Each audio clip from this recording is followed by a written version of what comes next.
Hello, and welcome to the Franchise Connection, where we like to say, quote, Darmok and Jalad at Tanagra, unquote, and Sokat, his eyes open, unquote.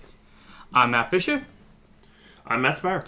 And since Q decided to leave us to annoy some Ferengi, we can resume our discussion of Star Trek The Next Generation.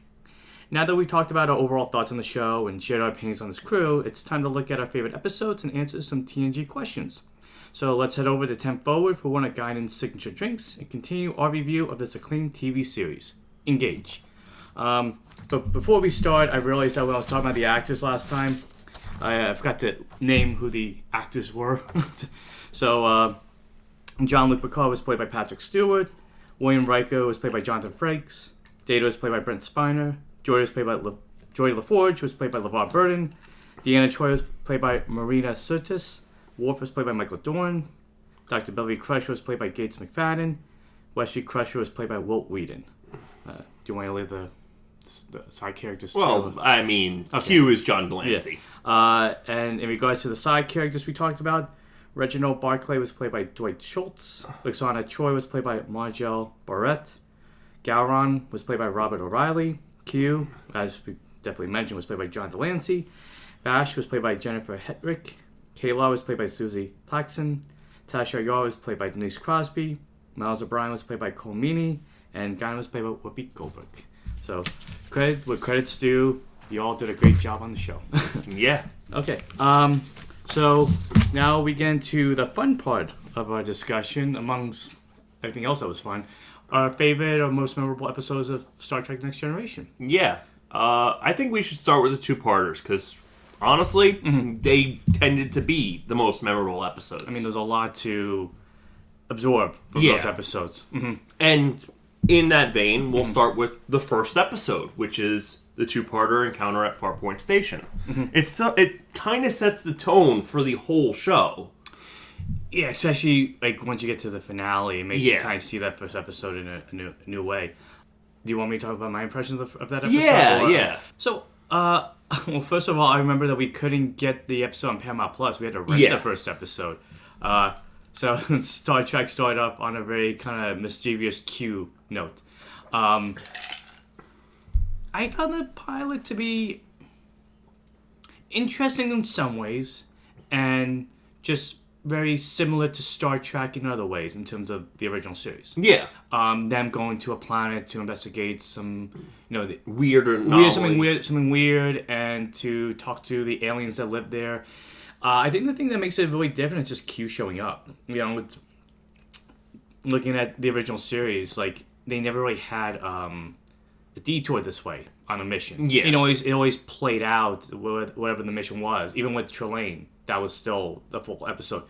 So to kind of divert the direction for a little bit and have this supreme entity show up who can do anything that they have no idea what it is. And put them on trial. Put the entirety of humanity on trial. That was such a major way to start the show. Like, that seems like something you would get at the end of a series. Yeah.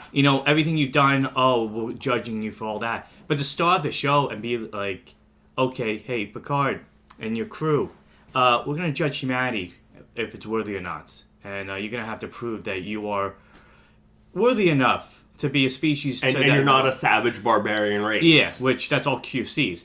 And I thought it was kind of cool that they recreated the trial, the courtroom, to look like, they said it was like the fallout of some like major war. They said it was the fallout of the the World War III. Yeah, so to kind of like see a glimpse of like the history of this universe. It's kind of like when Khan shows up in the original series and you're learning about why they were created, and you get a little backstory, a bit of history to kind of just fill in gaps of like what led to the Federation being the Federation.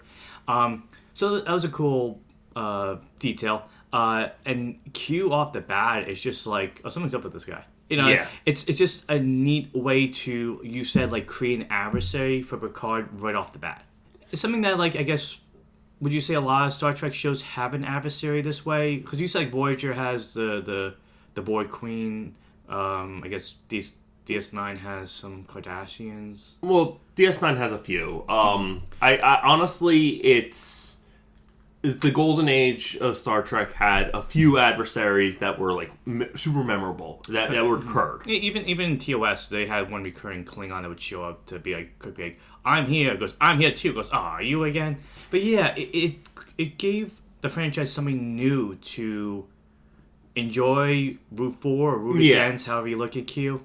But yeah, to set that high bar going forward, I mean, it makes the mission so much more important than it was when they began. Yeah. They're not just investigating something, they're investigating something to prove they're worthy to continue exploring the galaxy and investigating and studying various planets and aliens. And the way they get out of it is really smart on Picard's part. Mm-hmm. He's like, well, here's the evidence for what we're going to solve this mission and prove that we are smart enough to travel. It shows right off the bat, I guess, that Picard is the way he deals with confrontation is by thinking about it. If this was Kirk, I'm sure he would have tried to punch Q right off the bat. Like, stand still, damn you, you know. But Picard has a much more kind of like, this is just any other civilization I'm dealing with. How can I come to a resolution with them? Exactly. And that makes everything going forward, like I said, just have much more weight. So in terms of pilots, it was a interesting pilot. I wouldn't say it's it's a memorable episode because it set the standard for everything that went forward. Yeah. So the next two-parter was... But do you want to talk about the fallout? Well, before we go to the next two-parter, like the resolution that they find that they discovered that the space station was actually an alien. Yeah, so... That's why the station was... Basically, the station was... Yeah. Farpoint was this... Basically, it was a space station that would give you what you wanted. Mm-hmm. And how it fabricated it, they were trying to figure out how it happened. And find out that the caretaker of the planet enslaved these massive aliens that were fabricating what... It's weird because it's almost like... Now that I think about it, it's almost like... Q can be compassionate in some ways. Yeah. Not often, and he'll never admit it. I mean, the finale definitely shows a Q, and Tapestry shows a Q that cares a little bit more than you when you've seen this. But in some way, like, did he see, like, oh, that's kind of like me. It's like if I got enslaved or something like that. Yeah. You know, because he can make anything happen. Yeah. So I wonder if on some small level, he's like, hey, this guy can solve this problem for me. Maybe I'm overthinking it, but, I mean, there's something to be looked at there. Yeah. You know? But that, the way that they end up, like, freeing the alien, it joins with its mate that showed up. It kind of, to me, it looked like the drone from Empire Strikes Back, the one on Hoth. Yeah. It's just with more tentacles. But after that, Picard's brought back to the trial. I keep saying trial room. It's a courtroom. Yeah. In the 21st century, it's a trial room. And he talks to Q, and Q's like, okay, you proved yourself, you know, but I'll keep an eye on you. I'll be back. Yeah. You know? And yeah, he definitely comes back a lot of times. And that final moment between the two of them, like, it takes on such a different meaning when we get to series 9. You kept saying to me, like, that it would.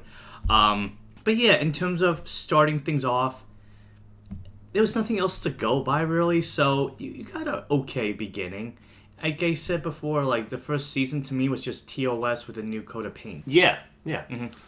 So now that we've talked about the first two-parter, we talk about the second two-parter. Yeah. Best of Both Worlds. Oh, by the way, I guess I should have began by saying spoilers ahead, but I think I said that in the first episode too, so it goes without saying in a way. So, the second two-parter, Best of Both Worlds, it sees the return of the Borg. And in a big way. Yeah, I mean, I'm looking back at the whole show, and I would say this is probably, I don't know if you agree, the most action-packed episode. When you think about it, between this and Redemption. I feel like this one had... Yeah, I guess so, but I feel like the action in Best of Both Worlds is a little bit bigger because you have a lot more space battles. Yeah. Whereas Redemption is much more resigned to the Klingon homeworld, which Kronos or something. Like, Yeah. I lost my badge for Star Trek, so I forgot the name of the Klingon Empire. You asked me about count for our points. I'll ask you, watching Best of Both Worlds, does this get better every time you watch it? In some ways, yeah. It's just a fun two-parter. It's exciting, you know? And seeing Riker finally take control of the ship and having to make that massive decision at the end of the first episode. It's a big build-up, too, because I was reading over like the plot of it again just to refresh my memory for this recording, and I forgot how much Riker's being pushed aside a lot because they bring on another officer that has knowledge on the Borg to help with this, and along the way Riker's almost being pushed aside for her to like deal with the situation. So when he has to step up, it's like he's like jumping over hoops in some ways. That he's been dealing with going into it.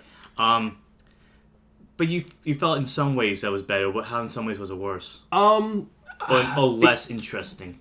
I don't know. I feel like knowing how that two-parter resolves kind of lessens the impact of the first. Yeah, when we watched it, you had me wait like a week. Yeah. To see what happened next. And knowing that Picard doesn't die, it takes away from the question of, oh no, what's going to happen? Like, if I didn't know, I would be like, oh, what? Like, what happens? I mean, I still want to see the next part. Yeah. But I guess the excitement, like, people who were watching it when it was airing live were probably just going nuts. I know I talked to a few people. They had to wait months. Mm-hmm. I mean, I remember, like, seeing a comparison that, like, for us, it was, like, the wait between Infinity War and Endgame. Yeah. Like, not knowing what happened next and having to wait, like, a year, you know? Well, it wasn't quite a year. Yeah, but it was like 6 months. It was a long wait. It was still a long wait. But, I would say that too. But it doesn't lessen the effectiveness of the story itself. No, it's just that little impact of the cliffhanger. That when they start it, it's like, oh, it's ineffective. It's like, okay, so everything's fine. Yeah. Going into this, this gave me kind of the Borg episodes I was expecting more of from Star Trek, because you know I hear Next Generation, everybody talks about the Borg. I'm familiar with the Borg because of First Contact, and I felt, oh, you wouldn't include an alien species in the movie if they weren't like a major force on the show. I feel like this and Descent give the Borg like the most screen. I mean, they obviously do get most screen time, but just the most action and the most danger that they pose to the Federation and the galaxy. Yeah. The concept for Picard getting kidnapped, that was really interesting. Yeah. That for him to get captured. I am Locutus of Borg. Mm-hmm.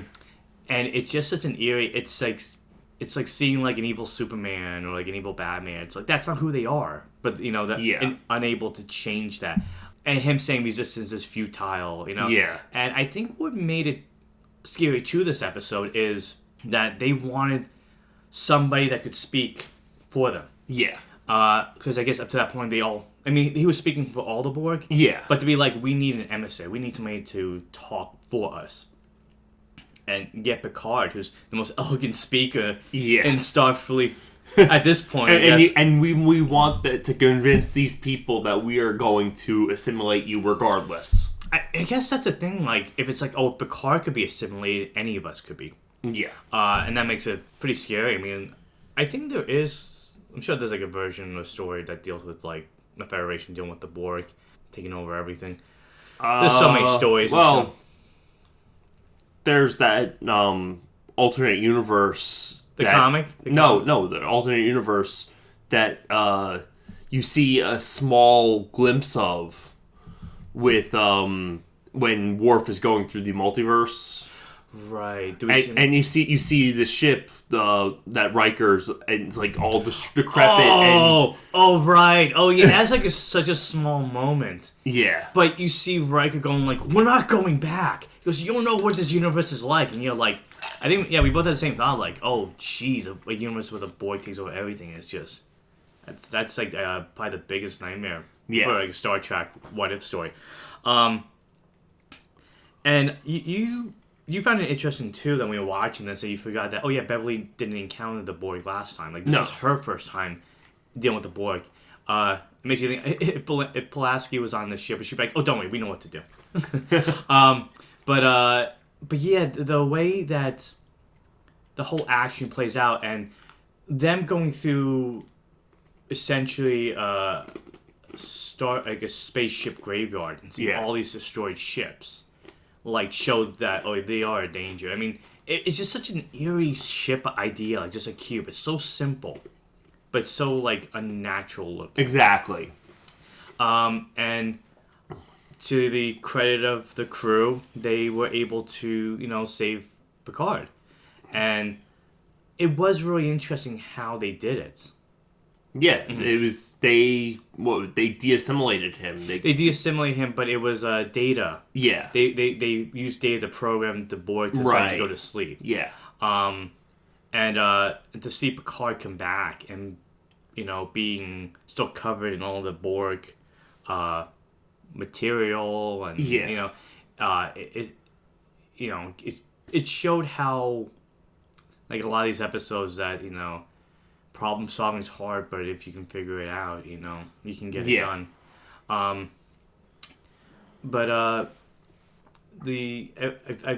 watched a few things about people talking about that last shot of the episode where Picard took out into space. Like, how did you interpret that? I think he was looking out at the future and being like, "Look, what did they do to me? They took away what." I mean, he even says it in the next episode. Yeah. They took away what made me me. Part of me feels like it was him just kind of looking, going like, a part of him will always be connected to the Borg, even though he's not connected. Yeah. Because an event like that, I mean, two times, like, Picard has been captured.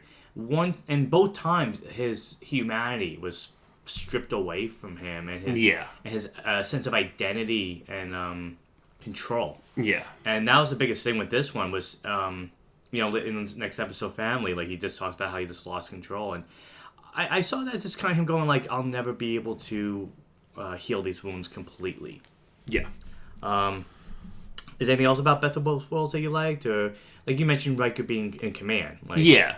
I mean, it's such a short amount of time that he's in command, but he's a solid captain when he's in command. He knows what he has to do. Mm-hmm. Granted, I don't know if he's willing to always be able to do that. Because he was very reluctant to fire upon the Borg ship.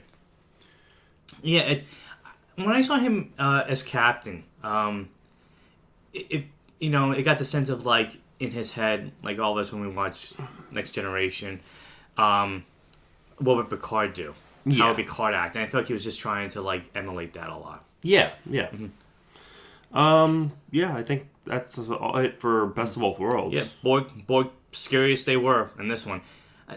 I say that because they are causing a trail of destruction across the galaxy. Yeah. Whereas the other ones, especially Descent, it's just like they're not doing anything. It's just Lord's like, ha ha ha, I control you now. I have an army of Borg. You have a Worf, I have Borg. This to me, this was the most Borg-centric episode I was expecting from more of the show. So I was kind of surprised. How few episodes of Borg were in. Yeah, absolutely. I think he talks to Guinan too about the Borg in this episode a little bit, or? Is it this episode or what? Is it Q Who? Q Who she does talk about for a little bit. I think they in the beginning of Best of Both Worlds she talks about the Borg a bit too. Okay. It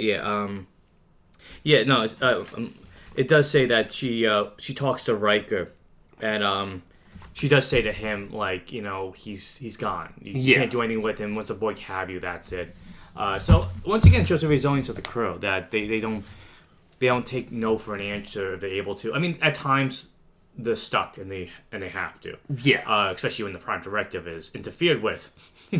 But I always find it interesting that Guinan being there to kind of answer questions or ideas by the Borg is, I feel like, essential. If her species was, spaced out because of what happened to the Borg destroying her planet, she should be there to offer some advice. Mm-hmm. All right, what's the next one? Redemption? We can talk about Redemption, or we can talk about Chain of Command. Let's do Redemption. Let's go down the line. Okay. I didn't actually put down anything about Redemption.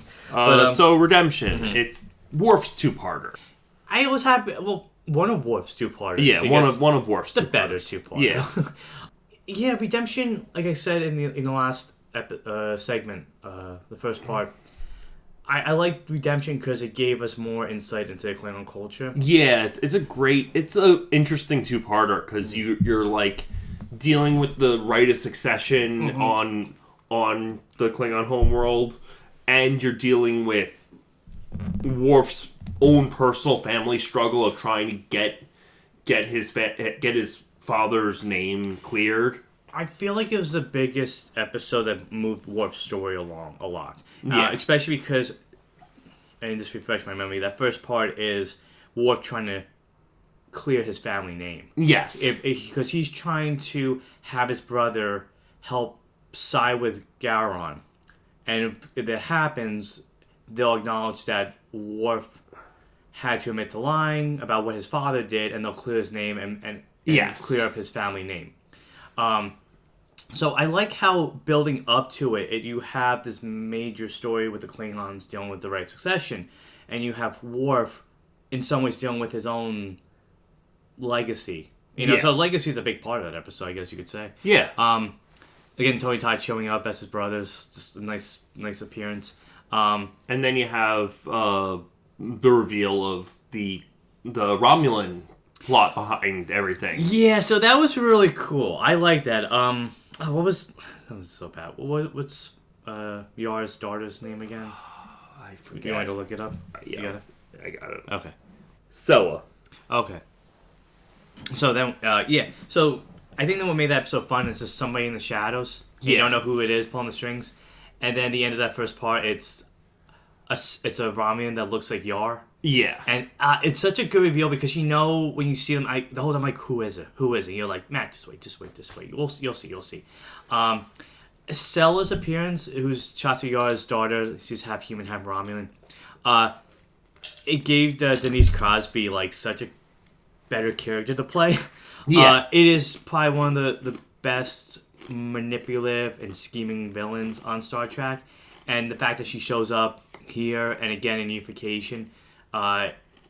It's just like chewing the scenery so well, and she's such a fun villain. She is, because she's just like that villain who just like has very kind of lofty evil ambitions, and it makes it fun to see like, oh, how are they gonna make this happen.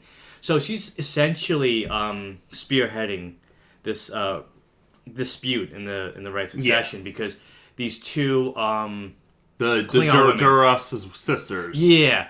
Lursa and Dursa. Show up and like he had a son, and I like how Gowron was just like, yeah, I'll fight it, I don't care. But even he's just kind of like defiant and not making that happen. I do like how they do show up again later on. Yeah. The fun characters. I like how some Klingons are just like entertaining, and there's some that are very serious, but there's a nice range to the performances with them. Yeah. And in addition to that, I also enjoyed that it was also Worf kind of like questioning his identity in terms of, am I a Starfleet officer? Am I a Klingon? Or am I both? And because as the show began and up to this point, I feel like that was always a question he was asking himself. Yeah. And then he joins the Klingons, and he doesn't really he works with them to deal with the situation, but he then goes back to Starfleet, and it's like, that didn't really work out for me. Yeah, that was interesting, because there's a part where he's on the bridge of one of the Klingon ships, and he's saying, like, oh, we should do this. And like, we're not doing that. Like, he's still thinking like a Starfleet officer. And I like throughout the course of him seeing all this, it's at toward the very end where Picard shows up, and he kind of sees him, and he says, like, I kind of know who I need to be, and this is not it. But it was fun seeing Worf and Michael Dorn in that Klingon armor. To see him kind of almost kind of have a full circle transformation to being the Klingon. But that's something I always found interesting with Worf's character too. And I feel like this episode kind of got rid of that going forward. Is the many times like Worf would say something and Picard would be like, "You are Starfleet first. You're Klingon second. You have to remember this." Like he'd have to remind him.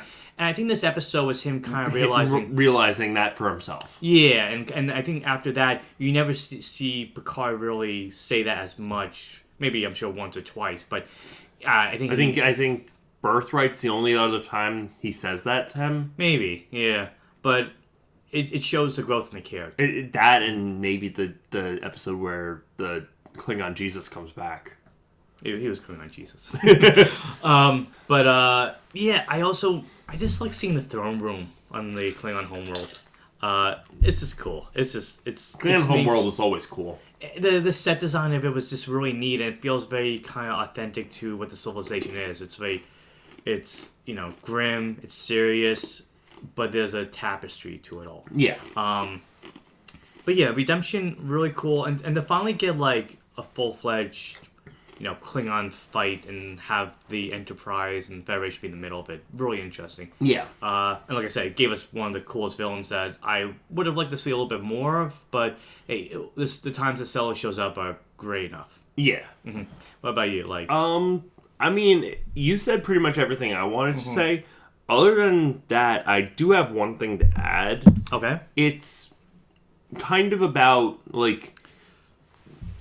So Worf's relationship with his brother. Mm-hmm. After this, we don't really see his brother that much, if at all. Yeah, I guess... I wish we'd seen a little more of him, because Tony Todd's great. Yeah, and I think they do mention something about, like, with Alexandra going... Yeah. Did they mention him taking Alexandra this year? He wanted,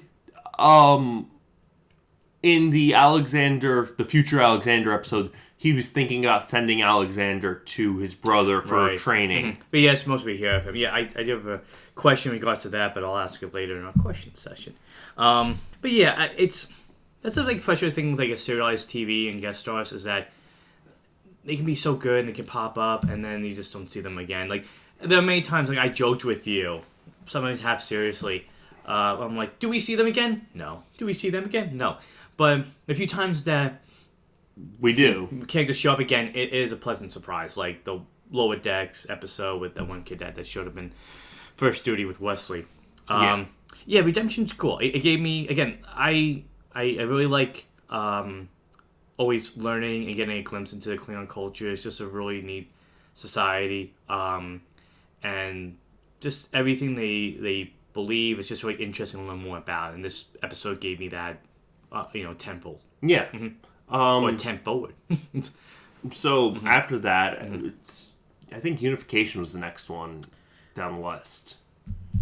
I mean, like we don't have to go in order. No, I'm just. But Unification is, I guess we could because Unification, jumps back to Sella and So Unification, that was great. It was a great Spock episode. Spock shows up and is trying to unify Romulus and Vulcan homeworld. Do you want me to put the season, and the episode title? We'll just talk about the episodes. We'll just talk about the episodes. All right.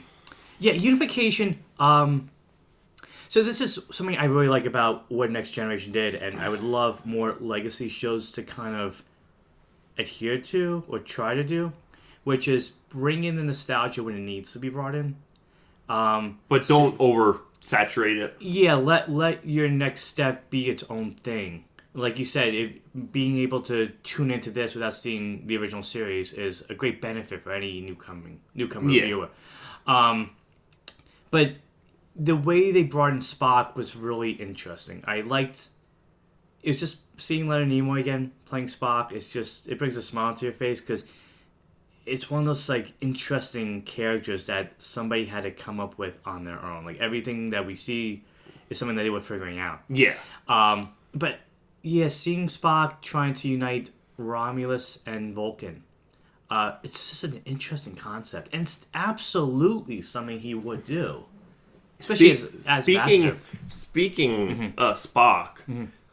I find it interesting that his father shows up more in TNG than he does in the original series.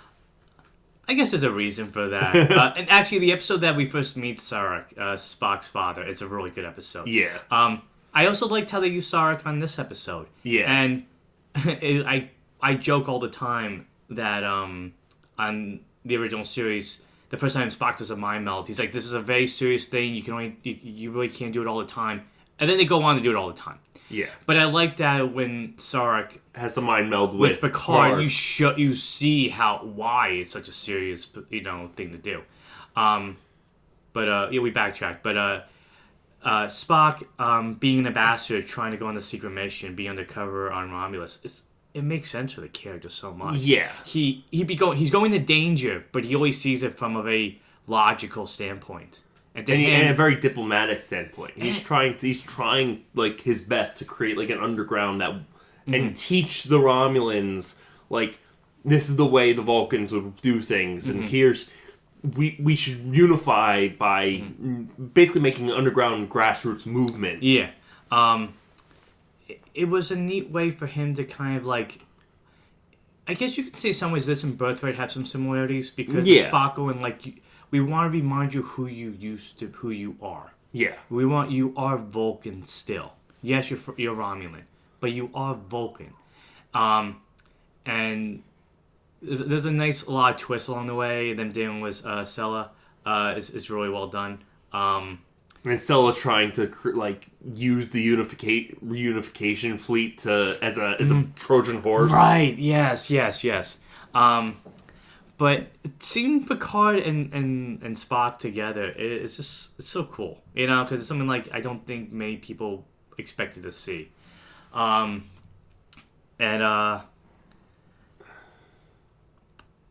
it's just it's good use as a Spock. It's not done in a way where we have Spock, just bring Spock back.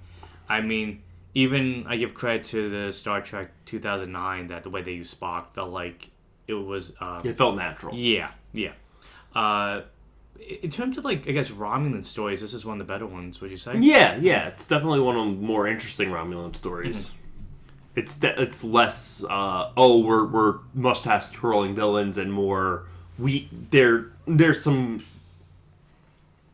interesting power plays being made, and it's not all. You start to realize why the Romulans are the way they are. It's also neat to see Romulus. You never really get to see the home planet. It's usually every time they encounter Romulus, it's in space. I mean, rightly so, because there's a neutral zone. They can't go beyond that. And it's very much they're very isolationist.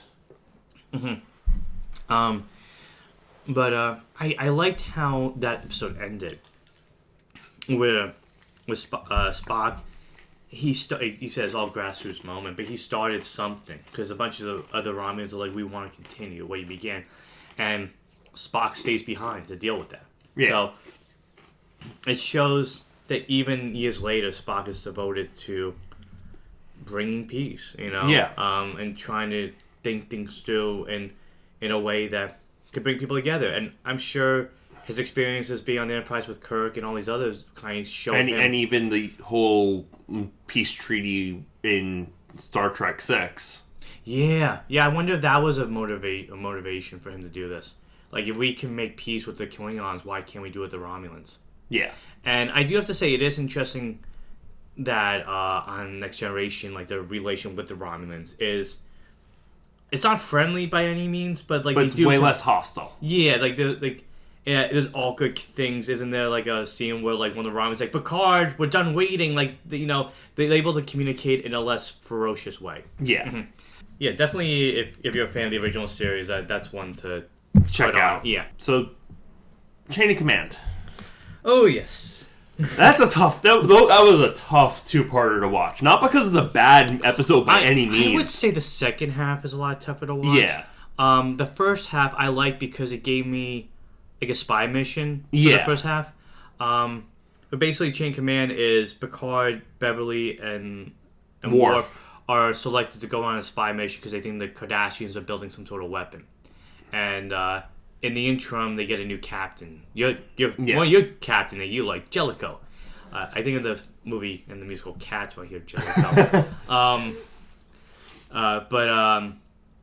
Yeah, that first half it's really interesting because it's a fun spy mission. And it's exciting. It's yeah. exciting. I think there's a lot of nice action to it. Yeah. And them going undercover is kind of cool because you don't really see a lot of that. At times you do. You do see characters go on spy missions. Like you see Deanna go undercover with the Romulans. You see Ro in like the penultimate episode go undercover. You see what was it, Riker go undercover on that one planet where they're trying to do first contact and they screw it up. They screw it up. Not intentionally. That was a fun episode. I like that one. But I think it was fun too because it's a situation where like you wouldn't normally see Picard in because he's the captain. They wouldn't select him. So to see him leading this secret mission is kind of cool. And how they transfer the power to the new captain. So that's something I really like about. I was talking to somebody about this about the original series and Next Generation. I like how the little traditions, even the 24th century and beyond, are carried over. Like the captain comes on the bridge, they have the way of relieving command over. You know, even them going on, captain on the bridge. Like I like that. You know, these little. These little naval history things. Yeah, are still essential to whether it's sailing the seas or sailing through space. Yeah. Let's sail through space. They're not a spaceship. So seeing a new captain come over is kind of neat to see that be done. And we do see that in Alka things too. Yeah. Where with Captain and they mention like data and everything. Seeing Jellicoe take over was interesting because it's like you get somebody new in charge of everything and then changing how everything's done. And he's very by the book. Yeah, like Picard, he doesn't seem like somebody that you couldn't approach to talk to, but you shouldn't be surprised if you don't get the answer you expect from him. Right. I know you said to me that, and I read a little about it too, that when Jellicoe's changing a lot of things, that's because of the crew members were like they had their requests, and this is the way the writers found. It's a cool way to do that, to kind of like make it part of the story. Like Deanna gets the uniform because he said he wants more formality on his crew.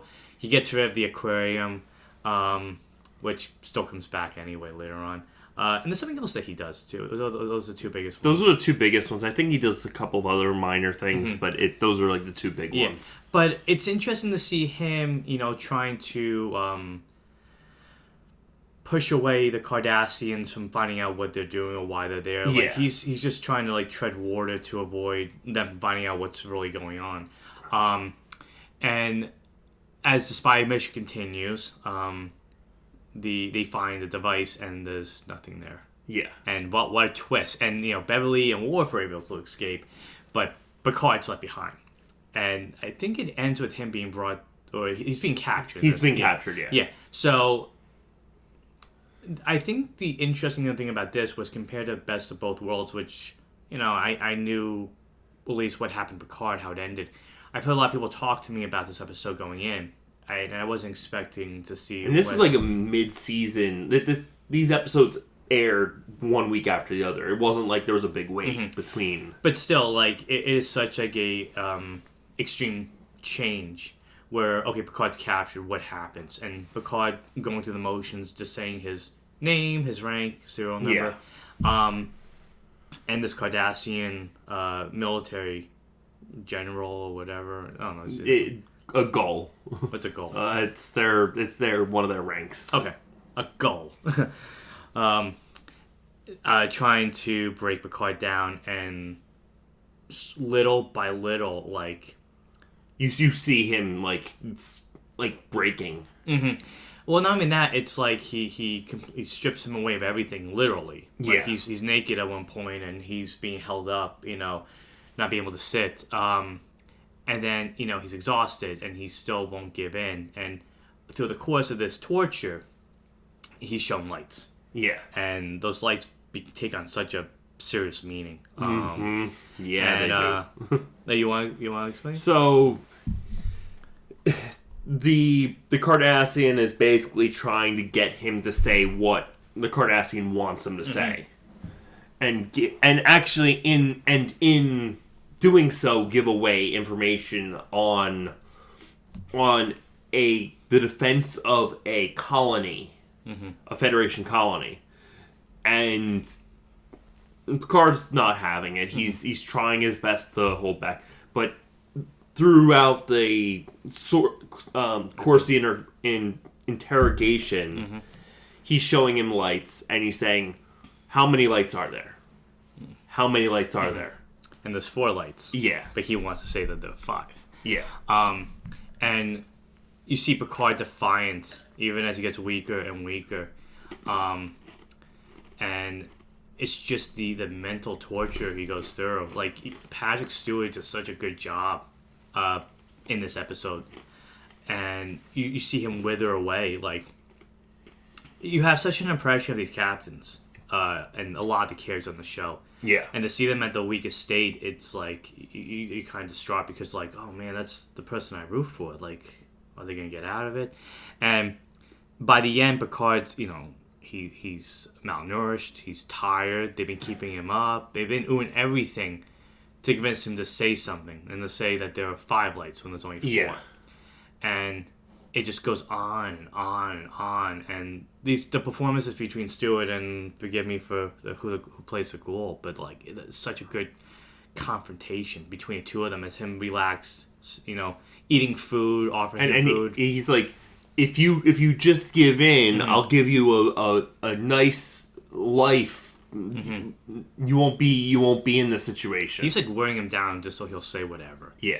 And then at the same time, Jellicoe and the crew are dealing with the fallout of this, and they're able to fix handle the situation that leads to, I forget all the details about it. They're trying to, because they're also investigating Cardassians from their end to because they think the Cardassians are up to something.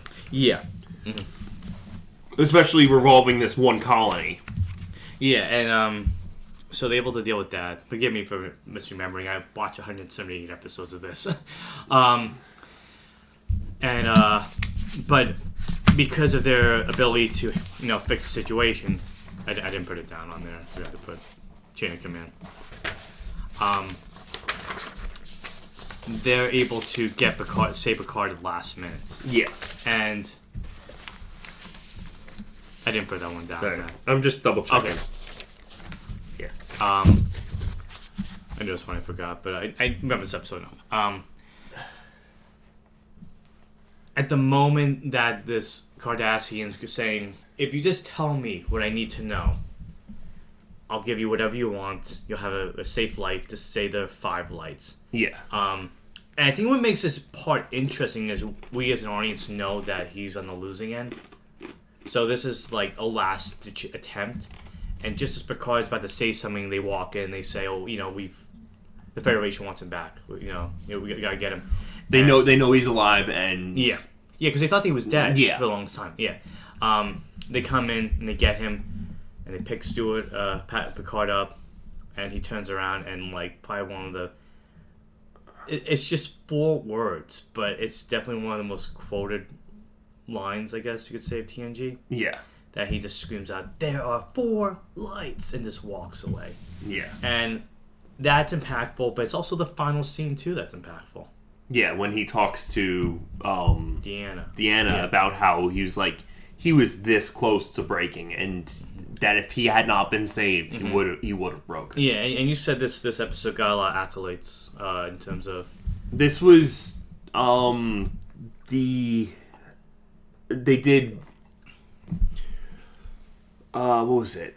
They got accolades from... They got awards. They got a bunch of awards and acknowledgments from different organizations for how they treated, how they portrayed torture and how realistic they portrayed the torture. Yeah. And they even did their research. Yeah. I mean, if you want to see Picard at his most vulnerable moments, like this in Best of Both Worlds show the lowest points that Picard had to deal with. Yeah.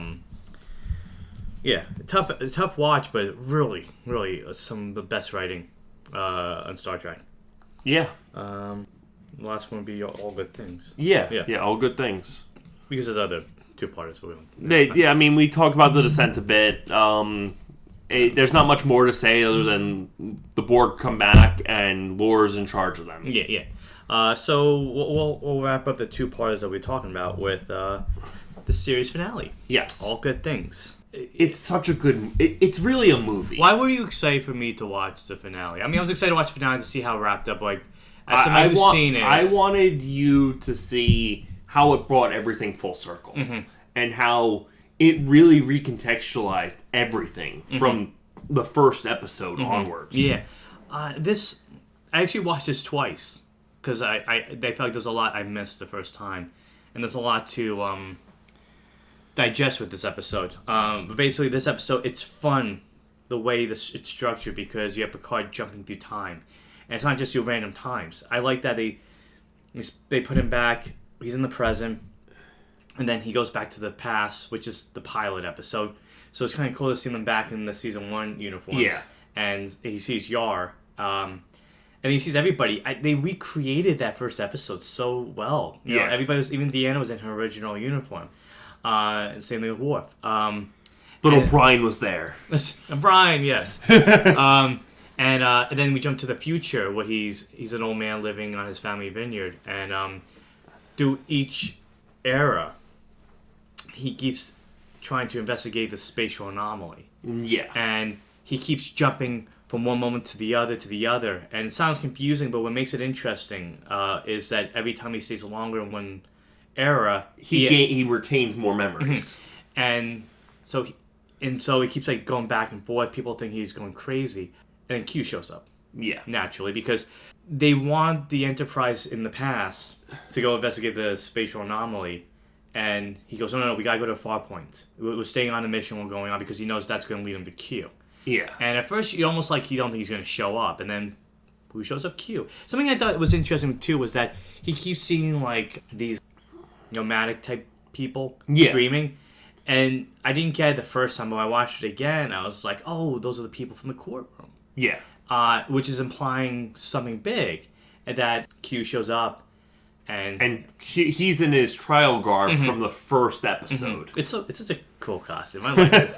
It feels very ostentatious. Yes. And then he's talking to Picard, and there's a nice I think it's in the other part of the two-parter.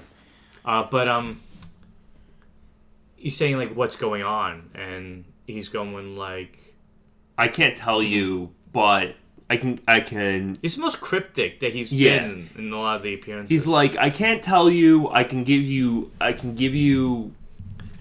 couple of questions to ask me, and I'll give you only yes or no answers. I thought that was a cool way for him to get information. And then, and he only gives, like, 5 questions or something like that. Yeah. And then, well, it's 3, but he's like, I'll give you that 4. So, I think what's fun, too, about rewatching this is that when Picard's asking questions and you know the answers, you're thinking, like, Q, like, no, that's not it. That's, you're having fun with it. Yeah. But the first time, you're, like, trying to get any sort of answers. And basically, before that, Q says to Picard, and this is what makes me rethink the whole show after watching this. He goes, you were always on trial. Yeah, the trial never ended. We've been judging you ever since that first appearance. Which makes me think if the appearance of Q was really meant there to be just like an update for the continuum, to go, well, how's he doing? But it makes me rethink all those missions they were on. It wasn't just a mission. It was just a test to see, where they were going and you know, how well they were doing. Were they proving themselves to be a worthy species that could grow and evolve? Yeah. And I think, actually, Drumhead kind of, like, talks about that point in a way, too. But yeah, then the Q gives him the yes or no questions, and he goes away, and he's like, yeah, by the way, you're going to be the cause of all this. And it's like, what? And so you have Picard jumping through time, trying to find an answer, like, why am I the one behind all this? And the future one was really neat. It was fun to see the crew together again. Old man. Yeah. And to see, like, where everybody went on, that Geordi, I guess you guys' eyes fixed at that point. To see Beverly, the captain of a medical ship. And he married Leia Brahms. Yes. Yeah. Yay. And to see Worf, like, going to the Klingon Empire, but being, like, he's able to help them later on, too. And I thought it was interesting too, because like by this point, Deanna and Worf were going out, and when Riker in the present storyline sees that, he's so distracted because Picard's talking to him, and he's like, "Number one," and he's like, "Oh yes, yes, I heard what you said." But then we see in the future that causes such a bad riff, and I really like. There's a moment in the future where they go to investigate the anomaly, but nothing's there. Yeah. But meanwhile, in the present and the past, it's growing bigger and bigger. Yeah. And lo and behold, before that, the talk and I guess the implying that Deanna dies. Yes. And that Worf and her, I guess, had stayed together at that point. But it's really well written and well acted. And I like this part where... And Riker's an admiral. Well, Riker's an admiral, but I like that Riker's talking, and he said that he always held out hope that him and Deanna would get back together again. And, like, it hurt when she died. And I like that. I don't know if it was Beverly or Geordi who said it, but they're like, well, how do you think Worf felt? And he's like, okay, yeah, you think he took it hard too. And that's why I like there's a scene when they go to investigate the anomaly that he's like, hey, Worf, we need your help. So I like to see, like, like old wounds being mended that way. But we discover... we discover that... Not Discovery, that's a different story. That the anomaly is actually caused by them investigating the anomaly. By Picard going to look... In the future. The ship that they were on... made a tachyon beam, but it blew up. Mm-hmm. Because it was attacked by... Was it Klingons? Yeah. Mm-hmm. Because that super big Enterprise ship shows up. Yeah. That's like a souped up Batmobile type Enterprise at this point. 3 engines. And then in the other eras, they keep shooting the tachyon beams in, and that's what's causing it to grow more and more. And the only way they can stop it is they have to all go into the anomaly and stabilize it. But the cool thing before that is the way that Picard's figuring out that in one era he learns about this, and then when he jumps back to the other, he says something before they can even do it. And you're seeing Picard, who always was able to find a solution to a situation, finding a solution to a situation that's not just at one point, it's through 3 different points. Yeah. And the way that it's edited, this episode, especially that final moments, are edited so well. I like how, before even that, Q sends him back to Earth at the primordial moments. That's when he realizes it. It's a fun. And he's like, "You're the reason why humanity won't exist." Well, no, Picard figures it out when he's talking to him about that the first life forms are forming together. Yeah, and that's when Picard and this thing is deleting. Yeah, and that's when Picard puts together like, "Oh my goodness, so I did this," It's got some heartbreaking things too, because one woman was pregnant on the Enterprise, and the anomaly deleted her baby. Yeah, so that was an interesting thing that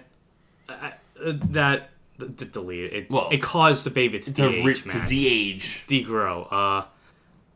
That because I like how Joyce. It's my favorite use of technobabble on the entire show. When Geordi's saying, because anti-time works different than time. When you put them together, it causes a reaction. But basically, it's just time and anti-time. I guess they couldn't think of a better name. But they discovered that anti-time going back in the anomaly, people are saying that scars they had, or they were regressing. And the way that they found out the first time was really interesting, because Geordi's like, "Oh, I have a lot of pain," and they're like, "Your eyes are growing back." And then later on, we find out that the one, I think she was an ensign, she got promoted in Lower Decks. The one you said, the Crusher's #1, I guess. Yeah. That her baby was disappearing because they was aging backwards. And as a result, she has a miscarriage. Yeah. So and then they're saying this is going to cause all life to just disappear because everything's just regressing. And I also found it was interesting when you go back to the past, and then you also see how that season 1 cast was, and you see O'Brien in the seat. Yeah. What Data usually is, and Data's in the other seat, and Geordi's in his red uniform too.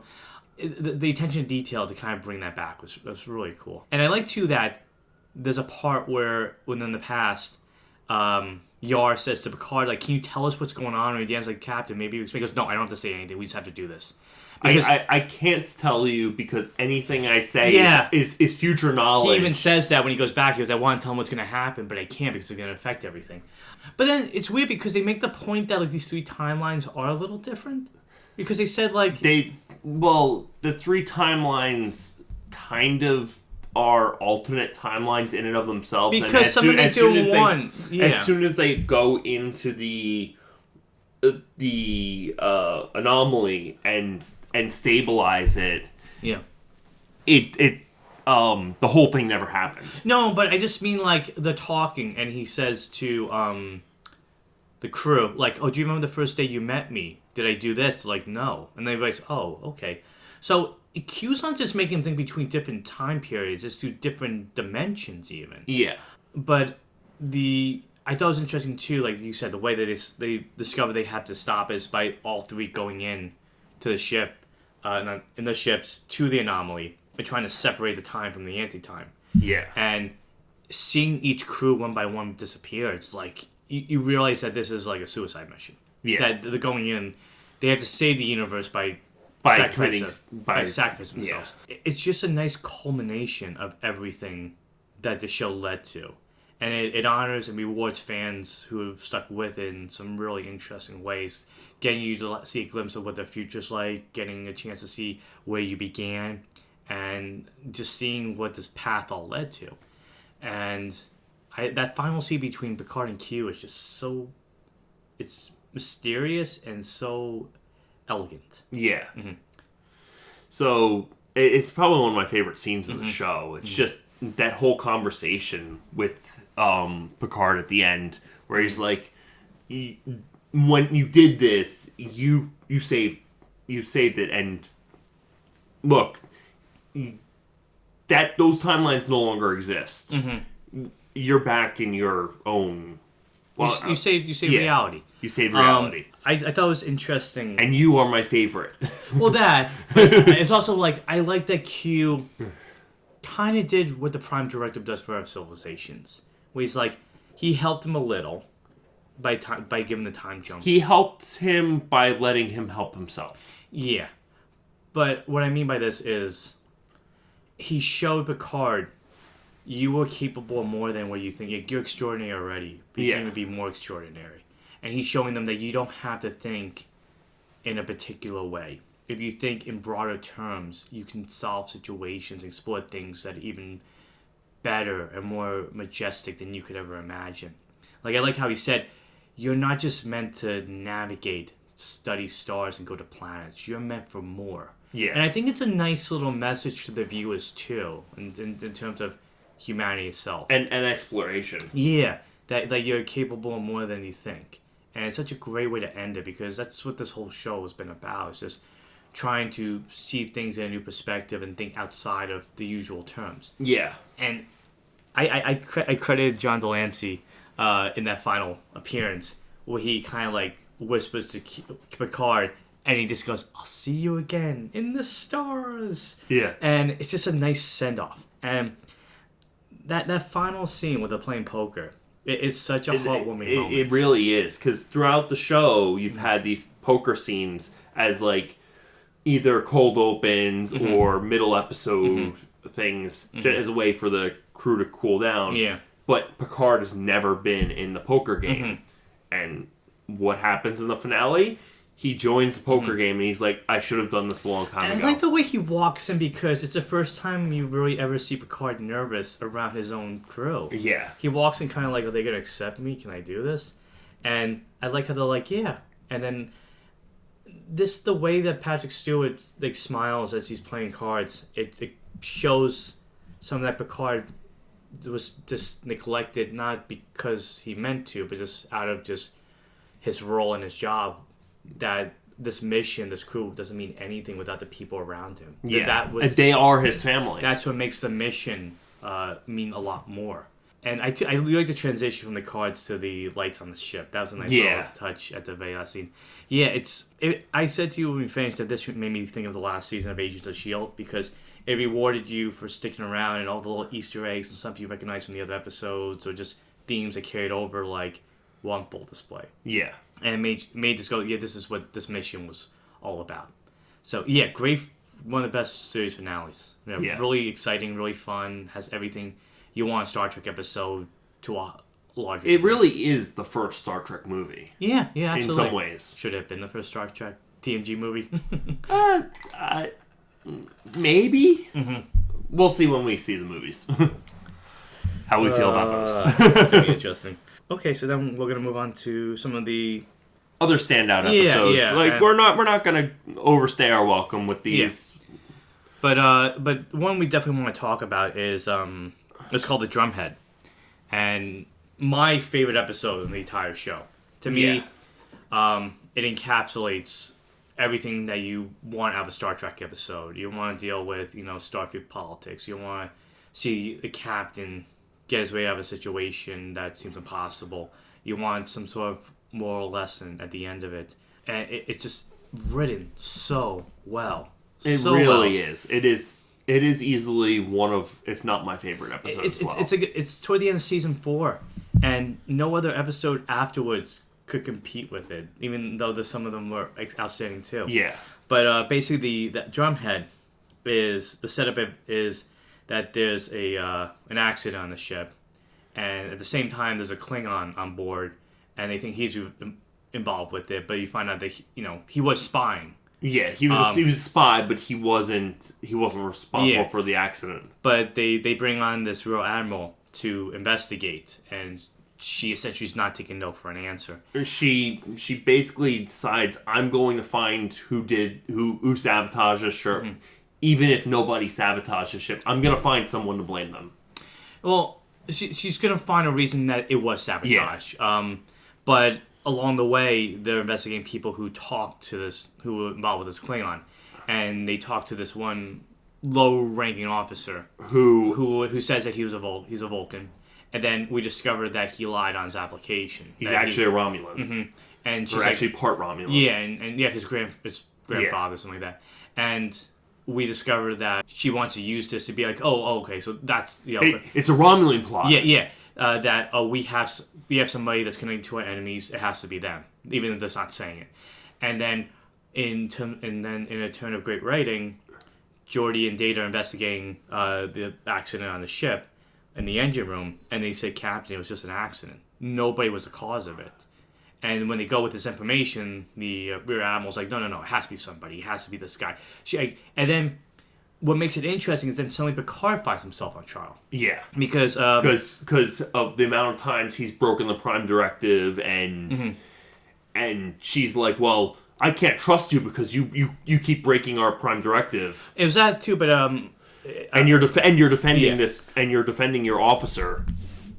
Well, I mean, if he believes in his officer, he has a right to defend him. But it's also because I was reading it over again that his time with the Borg makes him question his judgment. Like, well, we don't know what you do. You guys assimilate. Yeah. Like, we don't know how clear your head is. You might be thinking what they want you to think. Yeah. And then Picard gets put on trial, and there's a cliche on this show that you have the Picard speeches, but it's probably like one of the best speeches that Patrick Stewart gives on this show.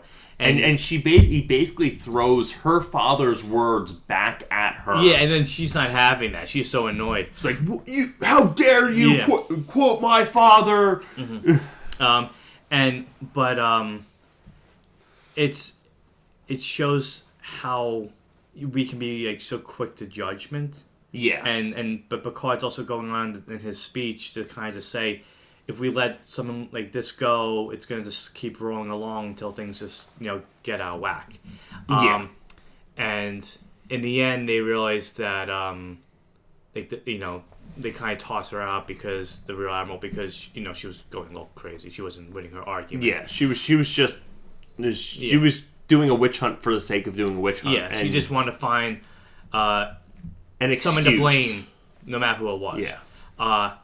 And what I really like about this episode is the final scene. Because up to this point, Worf is starting to question, or maybe it wasn't. And he talks to Picard.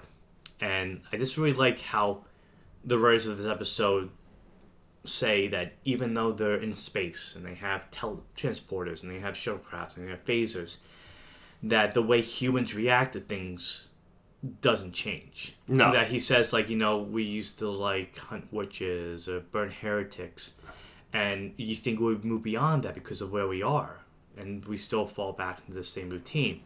And Worf's question is just so simple. He goes, well, how do we not do that? And he just goes, we're just vigilant. And it's just, I like that moment because it's like, yeah, they're in the future, but human nature, I guess, doesn't change too much no matter what era it is. Yeah.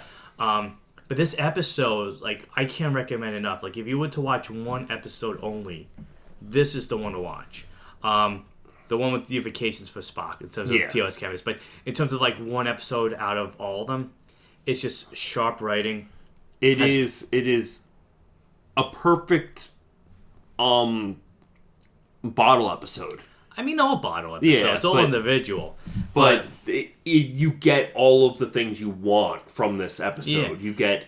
You get Picard being the captain and being a great captain. Mm-hmm. You get Geordi and Data figuring out the accident. Yeah. You just have all of the little elements that make a great Star Trek: The Next Generation episode. Like, it's just a really good courtroom episode. Yeah. And it's done with transporters and aliens and space uniforms, but it's the way, like, Game of Thrones is. Like, the drama's good no matter what. Because it's Law and Order, Next Generation. I mean, on that note, I mean, First Duty is another great courtroom episode. That's a good one too. Yeah, and that one I like a little bit more because you kind of get the other side of it. You know what the accused is going through. Yeah. They complement each other, but, like, Drumhead, it's just stand out. Just excellent writing, excellent acting. It encompasses what Star Trek's all about to me. Yeah. Yeah. So Darmok is Enchilada Tanagra. well, Darmok is an episode where they meet this alien species who only speak in metaphors. Mm-hmm. And they greet them by saying Darmok and Jalad Tanagra. Mm-hmm. Shaka, when the walls fell. Yeah.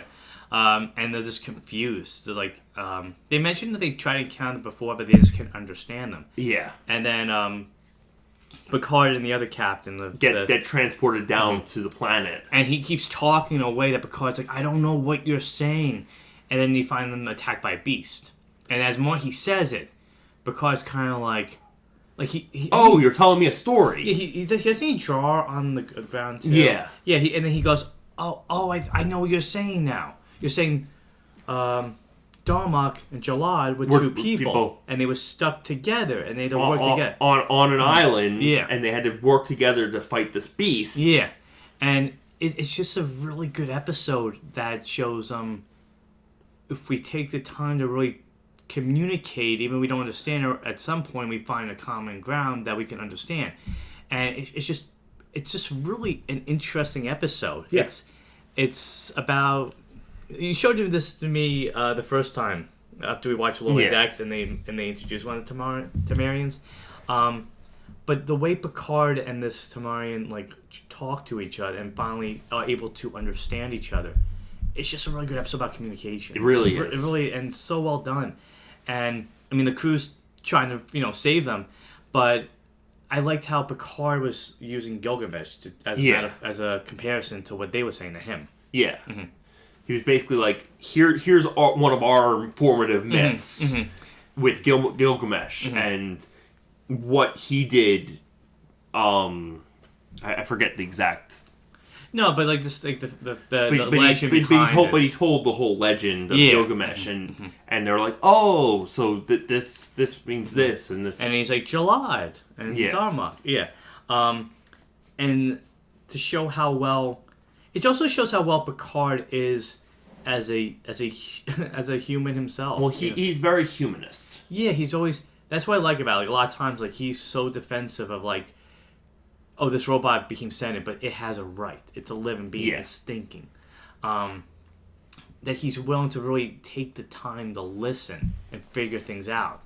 because he knows that's the only way you're going to get a solution. Exactly. And the way that comes together so well at the end when he goes on the ship and they're about to get, I think they're about to get in a battle, right, or something like that, or they're about to they're still like at a standstill.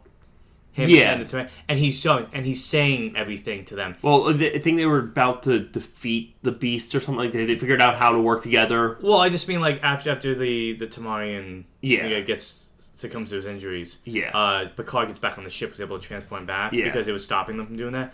That he's able to talk to them in a way that they understood. Yeah. And like, Captain, how'd you know? And I like the ending too. Like, a lot of these endings are just nice little end caps. Yeah. That allow them to kind of like summarize what happened. And you say, I kind of want to learn more about our language. Maybe if we can know about them, it'll help. That's why he goes back and reads some of the classics and reading some. I forget.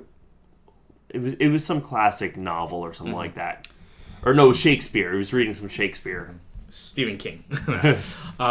It's just a very good moment where like the day is saved because he was able to learn and work with somebody else. It's really good. I keep saying like in terms of like anthropology kind of courses, like it'd be a good episode to show about talking and trying to understand a different culture when you don't understand them off the bat. I mean, there's not much more we can say about it. No, it's just a really it really is. It's a very good like capsule of anthropology and communication, and honestly, as you said, great to show for either a communication course or an anthropology course. It was also a good episode following the unification episode. I think it was unification that was the two-parter. Yeah, in season. I thought Darmok was the season premiere, or the second episode of the season. Oh, I'm sorry. It's no, it follows Redemption. Okay. Yeah. It follows Redemption. Yeah. Did I say Redemption? You said Unification. Oops. Fix that. No, it was Redemption. It follows Redemption. Yeah. Okay. Actually, this one we'll give a shout out to. Okay. So we're not gonna obviously welcome too much longer. We'll talk about 2 more episodes that we really liked, and then we'll just maybe run off a few off the top of our heads that we might like. So Tapestry, it's another Q episode, but it's a Picard episode.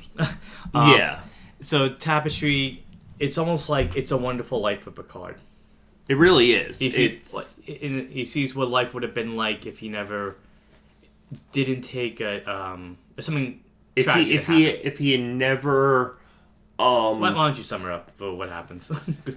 The episode opens, he's on the operating table because an explosion happened and his heart is failing. So he goes into a white room and Q's there. Q sends him back to his... Well, before all that, he's talking to Q, and Q's like, oh. Q's like, I'm God, by the way. Yeah. And he's like, oh, no, you're not doing this to me, Q. And he's like, my cup of tea, how dare you. But he's talking to Q because... he has some regrets. Well, he's dying on the operating table, and he talks about, oh, if I never did this or never acted like this, maybe I wouldn't be in the situation. And Q gives him that chance. He's like, why don't you go back to... I'll send you back. I'll send you back to your Starfleet Academy days. Where he got stabbed by an alien. Yeah. In the heart. Yeah. And he's like, okay, I'm going to give you the chance to be the cautious person that you think you want to be. I'm going to say cautious as much. I'll let you prevent that from happening, and then you can see what happens. And it's an interesting episode because this, I would say, is the most we get into Picard's backstory. Yeah. We get glimpses and information about who he was. Family gives us a little insight into his family life, but this is the only time we really get his Starfleet Academy days. Yeah. And we see how rambunctious and kind of rebellious he was. That he would do whatever, he didn't care. And his group of friends too. And so he stops. His friend is trying to he realizes that these aliens are cheating him, and even he says they're gonna cheat you out of money, and he's gonna try to stop him, and he prevents the fight from happening, him getting stabbed, and Picard discovers who he would be if he never got injured and got a mechanical heart. Well, first of all, he hits on his friend before that, and she's like, "You're being weird." Well, I don't think he hits on her. He kind of just expresses how he maybe always felt about her. Yeah. And so he's able to kind of build a relationship of sorts with her that maybe he was afraid to go into, because he seemed like he was like a ladies' man. He was almost a Captain Cook in a way, because it opens up with him being like the drink thrown in his face or something like that. It's basically what would have happened if Captain Kirk got stabbed in the heart. In a way, yeah. And then so he discovers that he wouldn't be captain because Q sends him back after all this happens. He'd be a low-ranking science officer. And there's a moment I really like where Picard's talking to Riker and Deanna, who don't know who he really is at this point. And they're like, "Well, you don't take any risks." Well, no, before that, he says to them, like, I'd like to think about going into this or this field instead of this. And they look at him and they're like, "We'll talk about it later." But he's like, "But no, it's almost like he wants to talk about it now." And Riker just goes on truth. He goes, you don't really take the risks that require what you need to do. Yeah. And that sums up everything about what this episode is trying to tell Picard. Yeah. Which is basically, without having done what he did when he was young, it didn't he's not the same person. Yeah, he discovers that, and it's like a lesson in a lot of good stories, that like there's a lot of mistakes we make along in life. There's a lot of regrets we have. There's a lot of things that we would like to change. But they make us who we are. Exactly. And without that, we don't become who we're meant to be. Yeah. Whether that's, a captain of a Starfleet ship or a junior ranking science officer. But there's a moment where it's like Q's kind of showing him that. Because you kind of show him, like, don't question who you are. Because, and that's the thing with Q. Like, he's always motivating Picard to be the best version of himself. All good things. Yeah. Pretty much establish that. And I think there's just a kind of a precursor to that. Yeah. But, yeah, it's a good acting on Picard, Stewart's part. It's a good insight into Picard's backstory. And it's just a great appearance from Q. Yeah. And, John Delancey's having so much fun in this white room. But yeah, I do like that final moment. Like, they say Picard, and he's just smiling. And he's just laughing because, I think he's just appreciating what he has now. Yeah. And that him... Yeah, because he does say, like, getting stabbed and almost dying is what caused him to decide, well, I had to take risks because anything can happen to me at any moment. If I don't take the chance now, I'm never going to get the chance again. Yeah. And whether I fail or succeed, I won't know until I do it. And that's something that Picard's characteristics is all about. It's just taking the chances, trying no matter what. Fun, good, one of the best Picard episodes. However, my favorite Picard episode, The Inner Light. We won't go into too much detail because we didn't talk about this in the last part. Yeah. But Inner Light is, like I said before, to me, it was Picard growing as an individual. Yeah. Well, I mean, it's an interesting episode because you have... They're on the ship and they meet this probe. Mm-hmm. And Picard's knocked out. Mm-hmm. He's hit by a beam. He's hit by a beam and he's knocked out.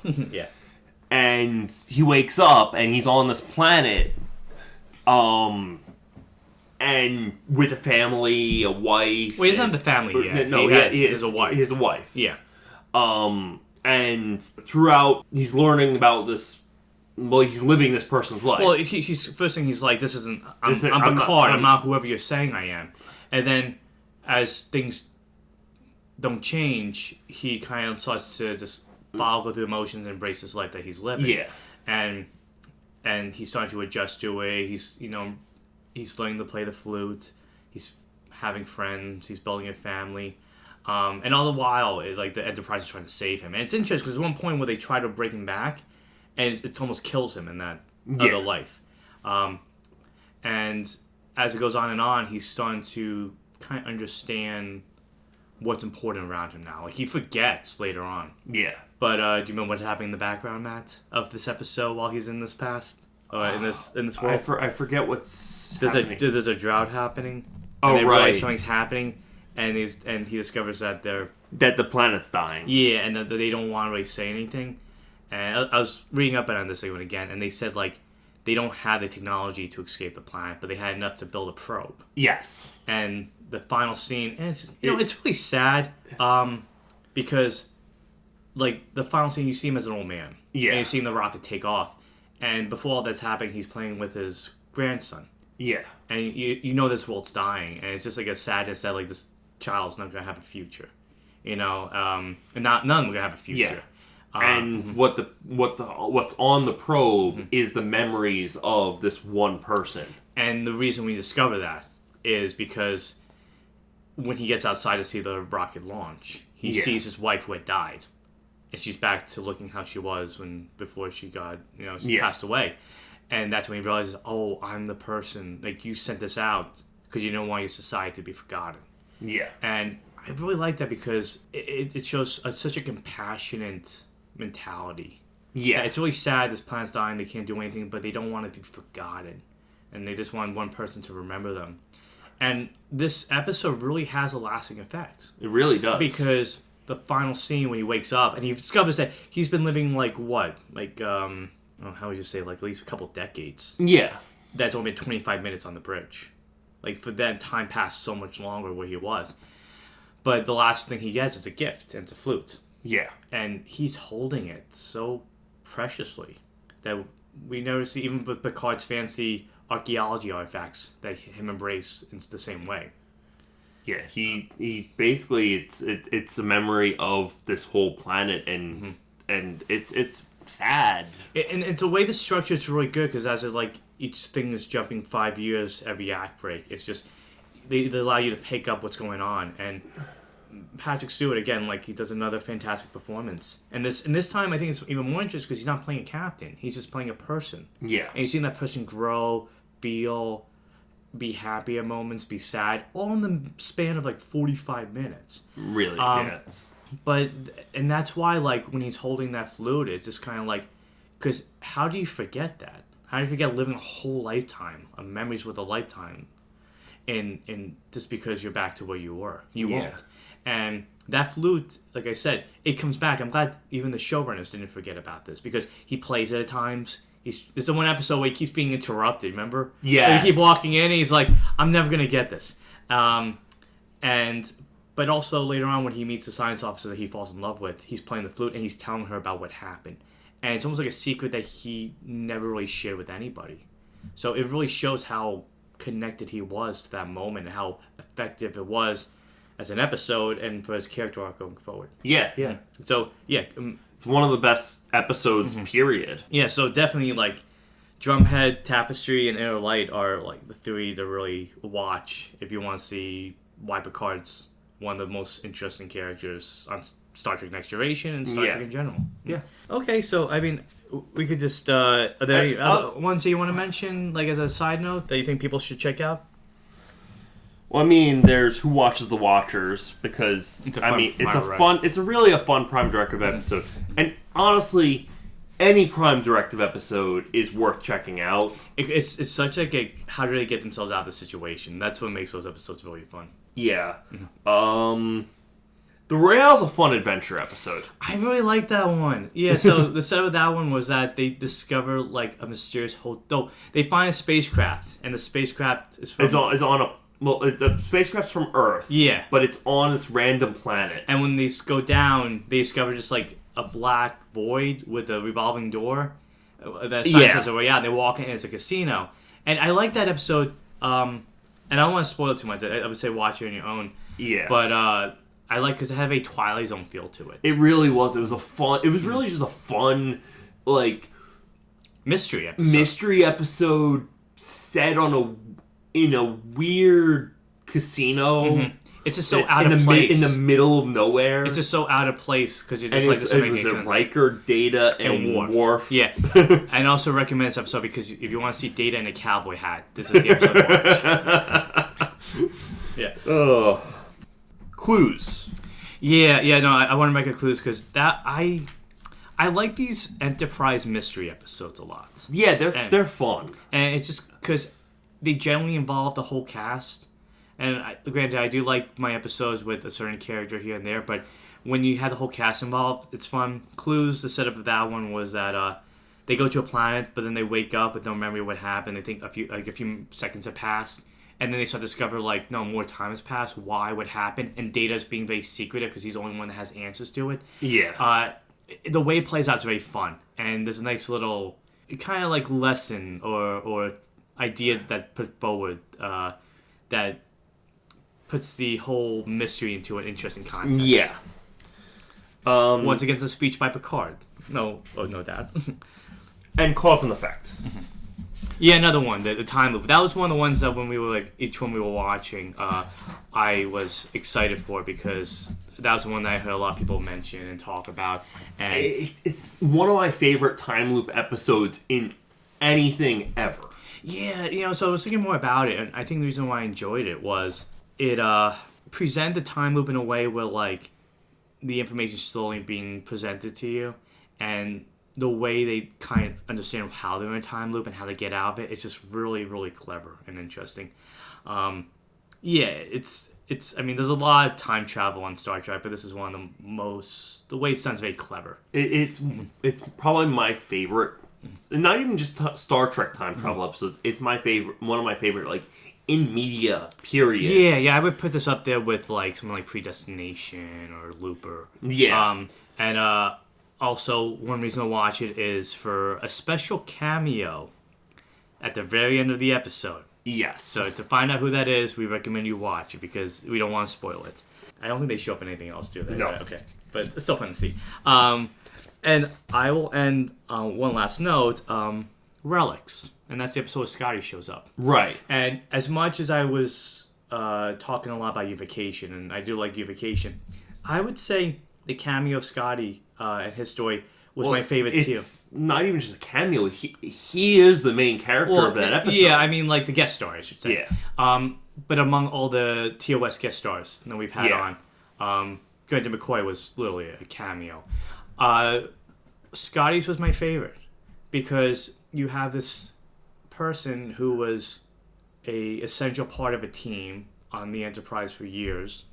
That's all he knew what to do, and he finds himself in the future because he was stuck in a transport. He was stuck in a transporter on another ship. Yeah, because he was on his way to retirement. Yeah, and the ship found was it Faraday cage or something like that? Yeah, and they want to investigate it, and the ship. Something happened and the ship malfunctioned. But what I liked about it was Scotty kind of essentially annoying most of the crew. He goes, "Oh, you should do this. Oh, I knew that this." He's annoying Geordi because Geordi's I know what to do, and Scotty's I was doing this before you were even in diapers or whatever. Yeah. You don't just throw away my expertise and the knowledge I can give you. And I really like the moment because when Scotty uses the holodeck to recreate the original Enterprise bridge, and he's just looking around, it's just it's a teary moment because he's just this is when I mattered. This is when I was useful. And I like how Picard's the only one to kind of take the time to really listen and kind of talk to him and try to understand what's going on. I mean, Data kind of does too when he's Scotty goes to 10 forward and is he wants a little alcohol. He wants alcohol. Yeah, and he's what's this crap? It's fentanyl. Yeah. And he's and then Data goes under the bar and picks up Guinan. It's green. Yeah. What is it? It's green. Oh. Just, well, laddie, just do it anyway. But I like that Picard could talk to him on an emotional level. Yeah. That you really got a sense of Sky going I am a relic. This was the only time that I mattered. Nobody wants to listen to me. But I like that it's Picard who goes up to Geordi and says if sometimes somebody just wants somebody to listen to them and to talk to them. And because of that, that's how they're able to save the day. And they become good friends by the end. I like that county because it's the most, I would say, a TOS character got in terms of spotlight. Spock was a guest star, but this episode was all about Scotty. What happens if you find yourself in this far future where you're no longer, part of the team, so to speak. Really, really fun cameo. I really liked that episode, and I liked what it had to say. And at the end, he's not ready to retire yet. He's ready to keep exploring the stars. Yep. He even gets a free shuttle. But yeah, those are just some of our favorite memorable episodes. There's so many episodes. There's one where they meet Mark Twain. That's fun. There's one where there's a dumb video game that's so bad. Even the effects back then weren't very good for that. There's there's First Duty, the Wesley episode. There's the one we said is called The Nth Degree, where Barkley gets smart. That's a fun one. But yeah, a lot of good ones, some serious ones. But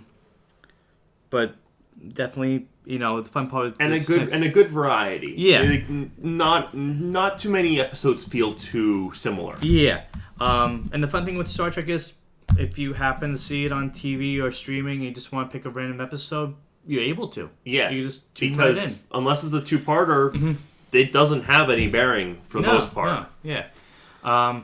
So yeah, those are at least the ones we would absolutely recommend you watch for. But definitely, if you happen to see one, just put it on, see what you think. Okay. So now we talked about our favorite and memorable episodes. Do you have any questions for me? Yes, I do. Let me get my notes out. Okay. I've got, 6 questions. Okay. Can you give an elevator pitch for people who have preconceptions of what the show is to sell it to them? Okay. I've been thinking about this because you did mention this question for a while. I would say Star Trek The Next Generation is about an exploration of humanity carrying various new creatures and civilizations, while also trying in the process to find out who we are at the same time. That's a really good answer. I've been thinking about it a lot. Do you agree with the conclusion the show has with humanity is constantly on trial? Yes. Yeah. And by that, I mean that we're always testing ourselves. Yeah. We're always seeing what we're capable of doing, what we're weak at, and what we can improve on. How do we grow? How do we, figure things out? It's just test after test, trial after trial. So yeah, absolutely. That's why I really liked it, because it made all these single episodes, all these missions take on a new meaning to me by the end. That it was all a test to see, well, if this happens, what would you do? If this happens, what would you do? So yeah, absolutely. It really is hard to disagree with that conclusion. Yeah, it's coming from Q. You can't disagree with Q. It'll turn you into a snake or something. Of all the villains on the show, who is your favorite and why? Villains. Could just be an episode, one who just shows up for one episode, or... I have to look. Or someone who's a recurring character. I guess, you'll have to refresh my memory. Who's the Klingon that really, that tarnished Worf's name? Oh, Duras? I would say Duras. Yeah, he's scheming, he's manipulative. I feel like we don't really get a lot of Romulans like that, at least one that recurs a lot. We do have one that shows up, but Duras, he's menacing. He'll and his sisters too. Yeah, that whole family line, they are ruthless and they don't care whether they have to lie, cheat, or whatever. They are essentially everything that Klingon's not. Yeah, and that they're more Romulan than they are Klingon. And the fact that they almost win and succeed in what they want to do, shows how menacing they are. So yeah, I would say him. Okay, mine. What about you? Mine personally is Moriarty. Okay, he shows up 2 times, but he's such a memorable character when he shows up. Yeah, I guess I wasn't thinking about it because of how few times he showed up.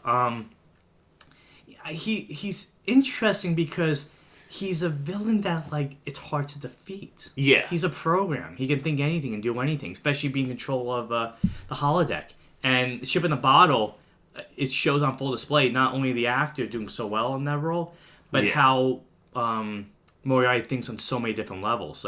Him coming off the holodeck and going wait, what's going on? Like, it raises such many questions and how he's trying to get his way. By the end of the episode, would you say he's really a villain, per se? Yeah, he's an antagonist. Yeah, I would say he's like a full-on villain. Like, he's not like Duras or anything, mm-hmm. but he's still an antagonist and a force they come up against. Oh, absolutely. Yeah, and not, it was a tough one to kind of to figure out and handle. Yeah. How did you feel about the various romances on the show? And which was your favorite and least favorite? That's a good question. I felt like the romances were they're interesting pairs. I think for the most part, I get like Deanna War. It doesn't seem like it works, but I felt by the end I didn't mind it too much. Okay. It was a very abrupt relationship. I think that's what threw me off. That Worf saw a possible future, goes, "Well, let me try it now," and it says like pretty much right before the show ended. Yeah, so they had to wait time out to grow. But like, I found that one interesting. I would say, I don't know, like in terms of who really loves somebody. I mean, I guess you say the Riker episode. I mean, he was willing to break his rank. Yeah. For that one, the androgynous alien. Okay.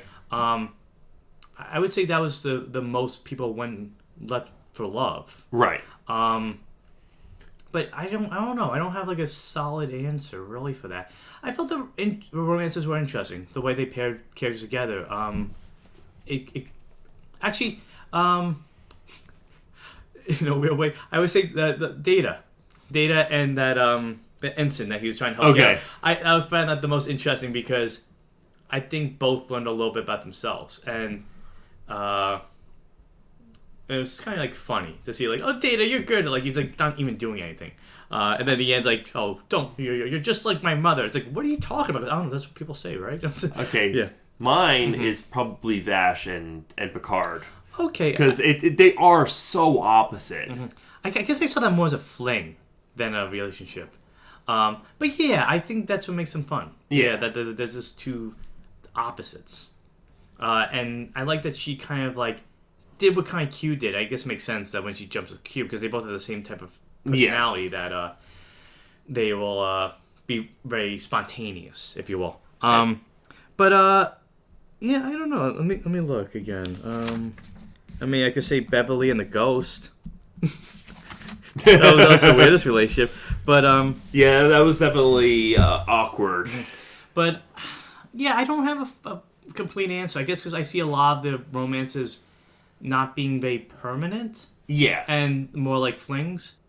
I guess if I had to kind of really, if you asked me to give you a complete answer, I guess it's Beverly and Picard. Because when they're stuck together and they're kind of learning what each other's thinking and how they feel, I think that's probably the closest we get to like a true. Because by the end of that, they do kiss each other, right? I think it's in All Good Things or something like that. It's in All Good Things they were married. Yeah. In I forget the name of that. But there's one trapped. episode where she does kiss Picard, and that feels like the culmination of a lot of hurdles they had to get through, especially with that he was friends with her husband and he was a little jealous. Okay, yeah. So I guess my answer would really be Picard and Beverly. I think when that happens, it feels like it's built up to it, and we get some sort of resolution to it. What's your favorite unique use of the holodeck? I had an answer for this. I would say in terms of unique usage, or it can just be favorite usage, even. I guess I have two. The one where they use the holodeck for the trial, like I said in the first part, it was a really interesting thing because up to that point, it feels like whatever people want to use it for, they could use it for. And to use it to kind of get answers to a trial or, a question and recreate eyewitness statements using the holodeck. I thought that was a really cool usage of it. The second one would be a fistful of Datas. It's just funny. Alexander and Worf and Deanna stuck on this program where Data's playing all the characters. I like how the way the episode ends, it's Data as a madam or whatever, and she goes down and goes, "Oh, hello," and then she has to kiss this Data to end the program. It's just a funny episode, and I also like that, like I said, the line before where like Alexander says to Worf, "Oh yeah, Barclay helped me program this." He goes, "I gotta talk to that guy about this." He should be programming something like this for you. What about you? Mine is in Schisms when they use it to recreate the image from their dreams. Yeah, it's kind of like with the map perspective. Like instead of just recreating eyewitness statements, it's using everybody's different memory of details. Yes. To piece together. Like, no, not this, not this, not this. And then my second one would probably be when Lwaxana takes Alexander to the mud baths. The laughing hour. Yeah. The laughing hour. Hey. It's such a weird episode. She's a fun, weird character, so I was in line with her. You have any other questions for me? I have one. Okay. I have one more, and it's, what are your thoughts on the Prime Directive, and do you think it can be improved in some way? That was one of my questions to you. I did a little differently. I said, do you think it... the way I wrote it was... I wrote, is a Prime Directive always viable? When should the rules be broken, if ever? I was thinking about that, too. So, just repeat the question again to me. Do you think the Prime Directive... What are your thoughts on the Prime Directive, and do you think it can be improved in some way? So, I think the Prime Directive's good in one way and bad in another way. I like the idea of... It's kind of like with us as individuals. Sometimes the only way we can achieve success is by figuring it out on ourselves. Right. We have motivation, but we have to reach that level on our own. We can't always get the help for it. Like, the idea with the Prime Directive is that until they achieve warp drive, we can never really contact them. Right. You know, we have to let them get it themselves. So on that hand, I like that the Salacious earns a right to join this giant... Join the Federation. Yeah. On the other hand, there's sometimes situations where, like, they're all about protecting life. Yeah. But they also want to let life die. And it feels kind of like a paradox. And I think there's a lot of episodes that question that. I mean, a good specific example of that is when Worf's brother is trying to save the group of nomads. Mm-hmm. Oh, he broke all the rules. He broke all the rules. Yeah, and they say Worf is bad. Yeah, I mean, he's doing it because he knows, that's the planet's going to die. Yeah. He doesn't want to let them go. And so he transfers them to holodeck, not telling them while they're sleeping. And pretending that the holodeck is still their planet. Mm-hmm. And then it's glitching, remember? And then I had to find get an answer for that.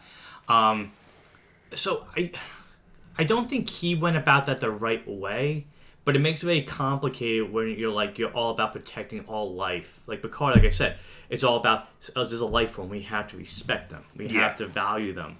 I mean, when the one alien finds out that he's on a spaceship and that was hard. Yeah, he freaks out and he ends up committing suicide. Mm-hmm. Because they give him the choice. Yeah. You can go back knowing what you know, because we can't wipe you, or you can stay here. And he chooses neither one.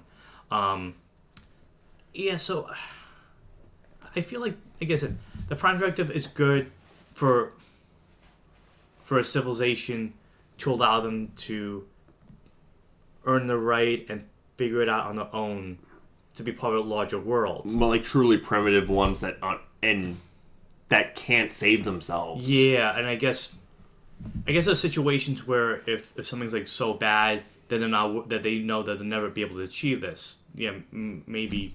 Or if some action of Starfleet causes a problem. Mm-hmm. Does that make it their problem though? If Starfleet causes it?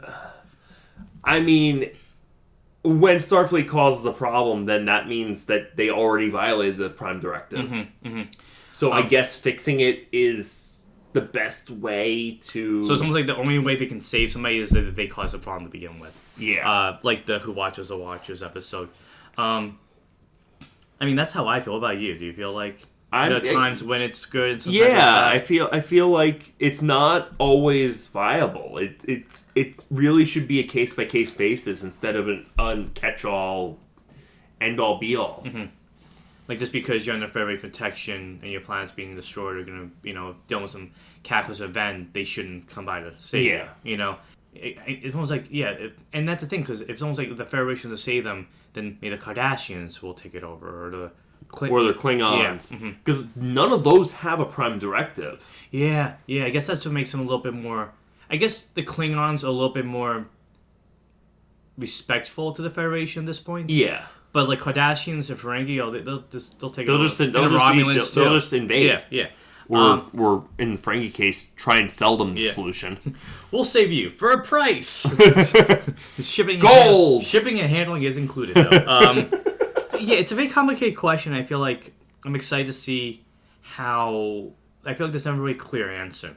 There are possible solutions, but we never get a full, complete answer to this question. Yeah. And I'm excited to see like Deep Space Nine and Voyager and even Enterprise kind of... How do they handle that question? Yeah. What? All right, that's it for me. Okay. So I got some questions for you, and we got some questions I got from some other people. The first one I'll ask you is, between the Romulans and Cardassians, who's TNG's bigger foe? Cardassians. Why? I feel like as scheming as the Romulans are, I feel like the Cardassians are more straight up evil. Because at times the Romulans will be willing to like work or figure things out with the Federation. Yeah, whereas the Cardassians are willing to torture people and knowing where things go in the future, it just gets even worse. I mean, that's what I thought was interesting when Cardassian shows up on Lower Decks and he's like, I don't like what we become. Like, I want to help you even if I die. Here's the thing, too. Like, every time they showed up, too, it's almost like they were stiff. Like, you see a Cardassians walk up on your ship. Like, oh, they're in danger. The ship's broken. We'll help you. But, like, they'll, like, a little, like, taking a big sigh. A big breath before they do anything. Like, they're nervous because they don't know what they're going to do. Yeah, and I think even their uniforms are very menacing. They're almost like armor, you know? Like, whereas Romulans do have, like, uniforms, per se. I mean, they have, like, that weird Y spike thing that goes on. But Cardassians are, like, they're ready for battle no matter what. They're like Nazi SS. Yeah. And they just have a very, like... You said they'll show up and you know you're in for a fight. Yeah. Like even if they're talking and trying to have a relationship with you, they may have an ulterior motive along those lines. Okay, that's a good answer. I guess my answer would be the same thing because Romulans, like I said, they at least create a neutral zone with the Federation. So they were at least working with them, and they do acknowledge them. When there's a situation, so I agree. Okay, this is going to be an interesting one. Are there any characters you would have liked to have had more screen time on the show? Guinan. Okay. Elaborate. I feel like as fun of a character as she is, she really doesn't get a ton of screen time. She's such a wise character, and she has so many answers to so many questions. It would have been fun to see some of her answer some of the other questions they had. Like if I guess it's especially towards the end. But do you like that she's more mysterious, that we don't know her full story? Like if they did like Guidance Day instead of Data's Day, like and something like that. How do you think that would have worked? Like it would have been just in the bar. It would have been 10 forward. That would have been interesting though, because But I guess the thing, like I think Guinan's good in just small doses and to be there. But I do agree, like she's such a really cool character. She says what you need to hear. She always has a wise way of looking at things, and I like that the final episode she was in, her character got more screen time when they all become kids. Yeah, through the transporter, because it's the most we really saw her on screen compared to just being in the bar. But yeah, no, that's a good answer. Yeah, to see her team up or go on a mission, that would have been interesting to see her go on a mission. Like, how has Guinan operate in that way? The only other time we really saw a ton of her was in the Times Arrow 2-parter. Yeah, and then we see how long she's been alive. Yeah. I guess my answer, and you know what the answer is. Ensign Ro. Yeah, I liked, from her first appearance, I liked Ro because every other character is always like, okay, even Worf, okay, cool, I'll work with you. She was the one that's always defiant. She was always the one that kind of like stood up or said if something didn't make any sense. but I liked her personality and how she butted heads with a lot of Yeah, things. yeah. It made interesting conflict on the bridge, and the relationship she made along the way to the friendships, like when her and Geordi became ghosts or whatever, and or that was a fun episode. So yeah, I would have liked to see more, got more of her backstory. I mean, we do get her backstory, but to spend more time with her and see how she works with this crew a lot more than the time we got. And at least credit where credit's due that she did get a whole episode before the show ended. But yeah, she's a really cool character, and that species, you said they show up on Deep Space Nine. Yeah. But yeah, Ro, like I said, I liked how she was willing to like say what was on her mind, and I don't think you got a lot of characters who felt that way or acted that way all the time the way she did. But yeah, cool ensign. Just would have liked to see more from her. Yeah. And I guess my last question is gonna be answered. If you had to go on an away mission, who would you take with you? Riker, Data, and Worf. Okay. Because I would love to have been I would have loved to go on that away mission to the Royale. As long as you figure your way out, absolutely. Yeah. I guess for me, I would pick Riker to have the man of action. Yeah. And the leader. I would pick, I guess, Beverly. So if something happened, magically, they were there. And I guess I would pick Data and Geordi, because it's better to have two engineers than one in case Data breaks down or something like that. Yeah, that would be my team. Yeah, and then we stop the Ferengi or the Romulans. Okay, so I do have some questions I asked people to send in. Do you have any questions or no? No, okay. I didn't get any questions. Okay. Unfortunately. Okay, that's okay. We're still learning. Okay. This is from Brian. It says, is there anything about Star Trek: The Next Generation you would change? It could be an episode. It could be characters. I would have had Deanna in her uniform from the get-go. Mm-hmm. Like I said in the other part, I guess they were trying to make her more extraterrestrial-like because she gets from Beta Z, so they wanted to make her look like an alien. But yeah, just seeing the crew all together in the uniforms, it's cool. I did like that she had variety of it. Yeah. Sometimes it was like from one to the other. If they wanted to keep her out of uniform, I would have done more scenes in her counselor's office, or like when they were like hosting somebody. Yeah. Like that, and she could wear like the green dress or something like that. Yeah. Is there anything else with that? No, that's my big minor nitpick.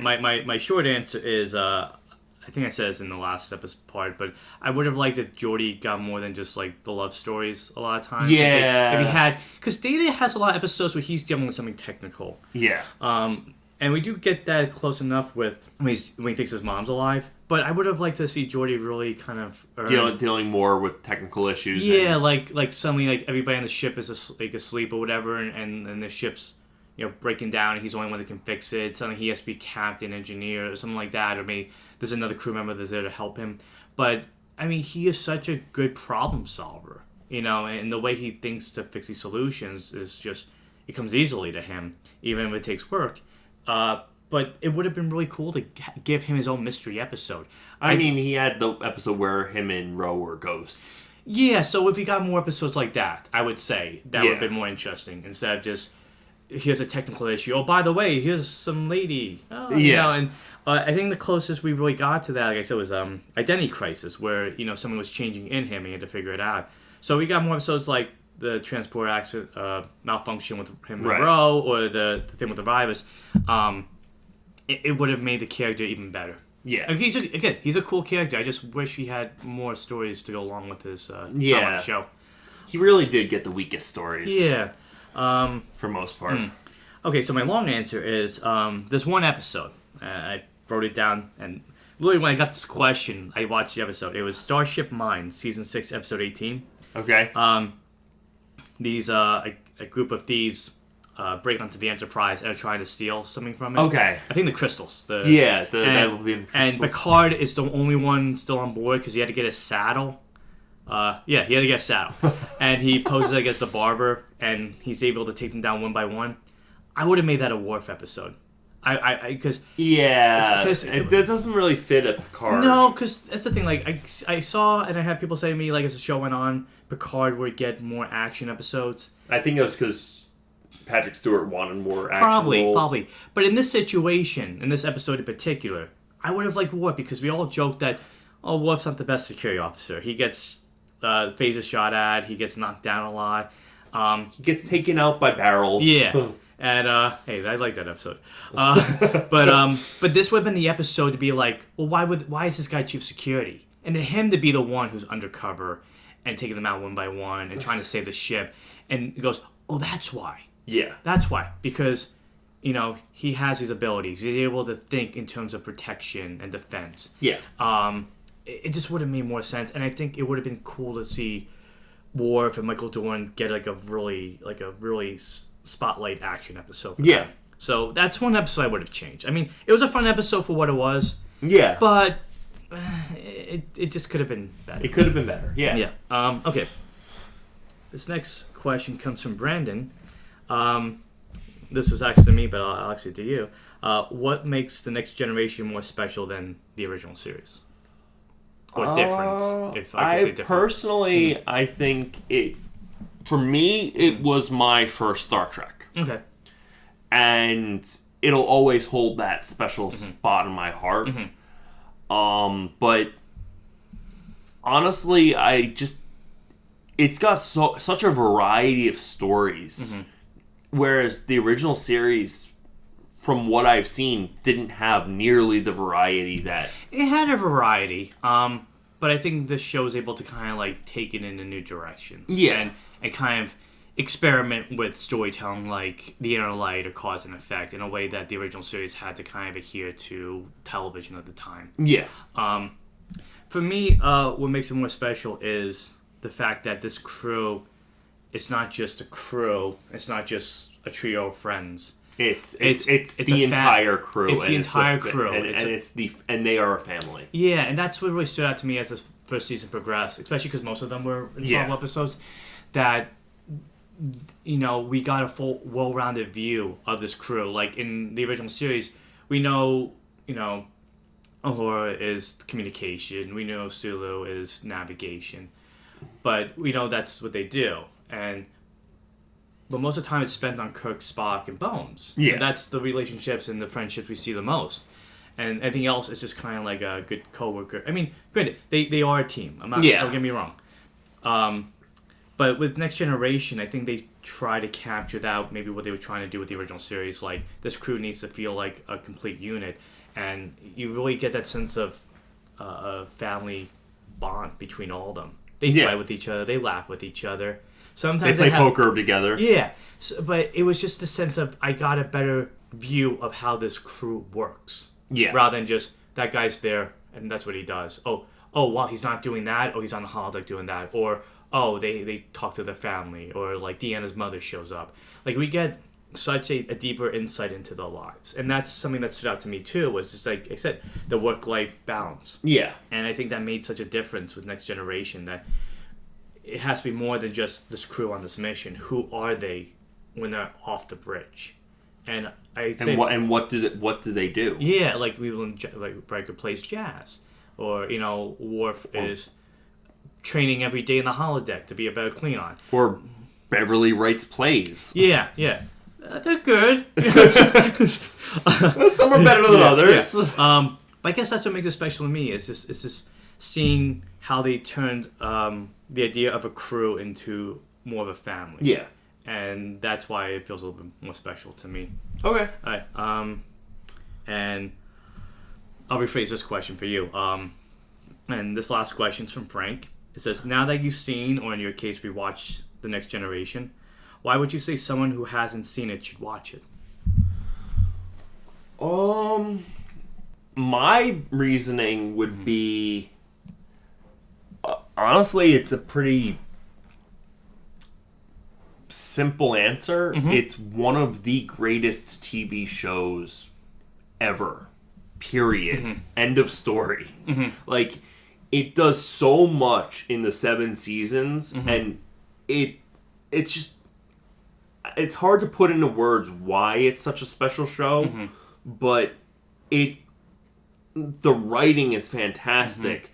The amount of writers and people who went on to do other things. And the people who submitted scripts. Like Ronald D. Moore, who went on to do Battlestar Galactica and For All Mankind. And For All Mankind. It's a show you should watch. It's the best show on TV right now. Yeah. It's just crazy that... This question left you speechless. Yeah, it really does. It's crazy that what started off as Gene Roddenberry doing what he wanted to do with the original series and expanding it to a bigger... making it bigger and better, turned into what it became. That's basically my answer. So my answer is, having watched it for the first time, I would say you should watch it because every episode is a surprise. If you've never seen The Next Generation, every time you tune in, I was excited to watch it. Like, a lot of people said to me, oh, like, you got 170 episodes, it's a lot. But I was just like, but there's a fun feeling about having so many episodes in front of you, and you don't know what to expect. You know that there's some highlighted episodes, but every time you tune in, you don't know what planet they're going to. You don't know what alien they're going to face. You don't know what cosmic force or spatial anomaly is going to show up. What mystery they're going to solve. Yeah. You don't know what Picard speech you're going to get. But it's just exciting to go in with a sense of the unknown, just like they are. And it's just fun when you finish an episode going, like, you feel like you went on that mission with them. And along the way, you got some great writing. You got some good acting. I know, I forget what made the first episode that I was looking forward to was Best of Both Worlds. Like, I knew I had to deal with the board, but the action in it and the result of it, like, I wasn't expecting. Or, like, the thing with family, where, like, Picard breaks down and he just says about what it was like working with the, not working with the board. Being assimilated. It was unexpected. So it kind of like, I would say it's like watching The Twilight Zone or any serialized show, that you go in not really knowing what you're going to be shown, or what story you're going to be told, or what moral lesson you're going to be educated with. So that's my reason to watch it, because if you've never seen it, it's going to be a surprise just as much as a surprise for the crew. Yeah. Oh, that's a good answer. That's a great answer. Yeah, cool. It's a better answer than mine. I mean, granted, my answer was a rambling mess. You were speechless. You just you're like the character from Despicable Me who got the big unicorn stuffed animal because it's so fluffy. It's like that's a good thing. But I guess that's pretty much it. Well, I mean, Devin had a question, which was, how does the Next Generation and the original series differ? I think we kind of answered that with what makes it special. I would say what makes it different is what they focus on. What they focus on. That the stories still have a moral lesson to them, but how we find them is a little bit different. I would say the Next Generation has a little bit more gadgetry to it, like the holodeck. Yeah.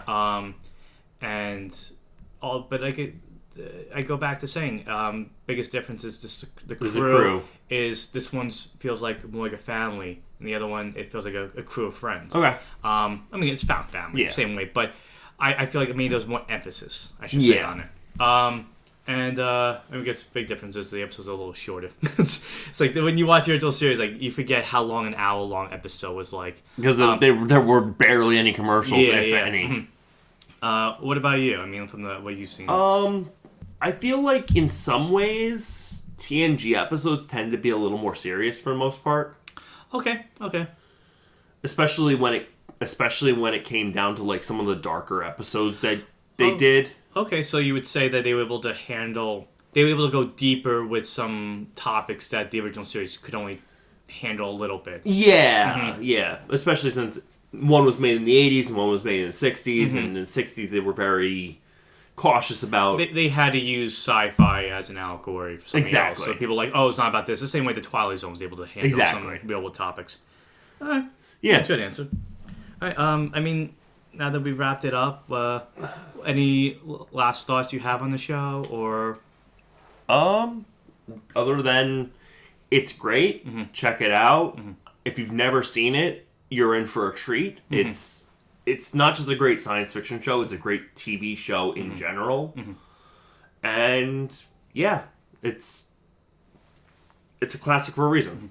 For me, my overall thoughts are, it was, like I said when we began this, that it was fun to see TV, how it used to be told, how they could take the time to build stories and worlds and characters. They didn't have to jump into it right away like they do nowadays. Yeah. Because that first season, now that I see it, now that I catch repeats of it, I see why it was rocky, it was uneven, and that it takes time to find It's footing. Kapla. Success in Klingon. Close enough to it. It was just really interesting to see how these characters became these iconic figures that we know them to be. Yeah. And I think something interesting too is as I watch it, like I see now why it's such a landmark show.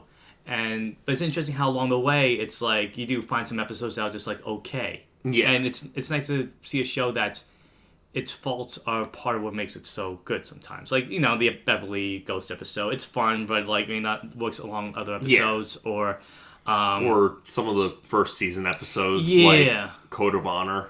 Yeah, it's like it had to learn how to break out of the mold of TOS in the original series and become its own thing. Exactly.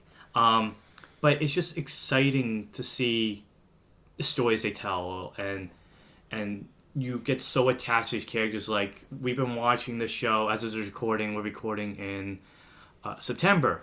And we only finished the show beginning of the month, but we've been watching since February. So I have become so attached to these characters that I can't wait to watch the movies. I don't care how bad they are, just to see them again. And down the line, we'll watch Picard. I want to see what happens to them. I know, it may not be as exciting as it probably is in my head, but you spend 7 seasons watching these characters. You want to see what happens to them next. Yeah. And by saying, I gotta thank you for getting me to Lower Decks. Yes, no problem. And my friend Catherine for getting me to Star Trek too. She, we were talking about Lower Decks a couple years ago, and saying that like I might not get the references, but keep watching it because of Lower Decks. Not this episode, but the series, the cartoon series, that made me want to go back and see, what are they talking about? Like, what's this referencing? Like, the Packlets, now I know, like, why that episode's funnier than it was.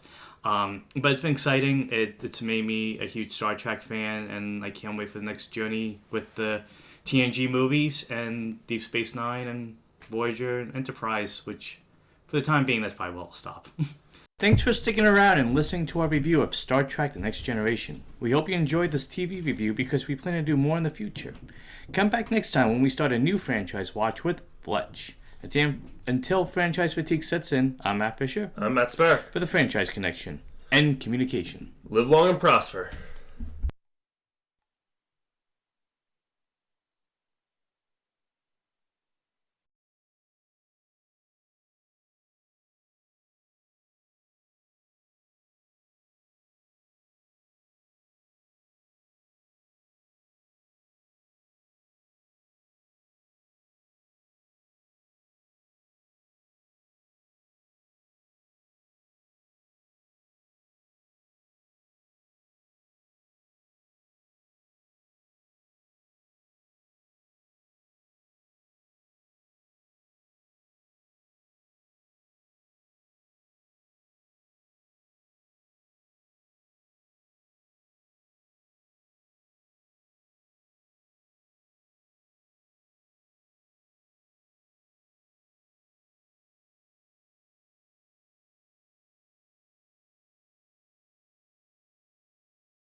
Outro, take 2.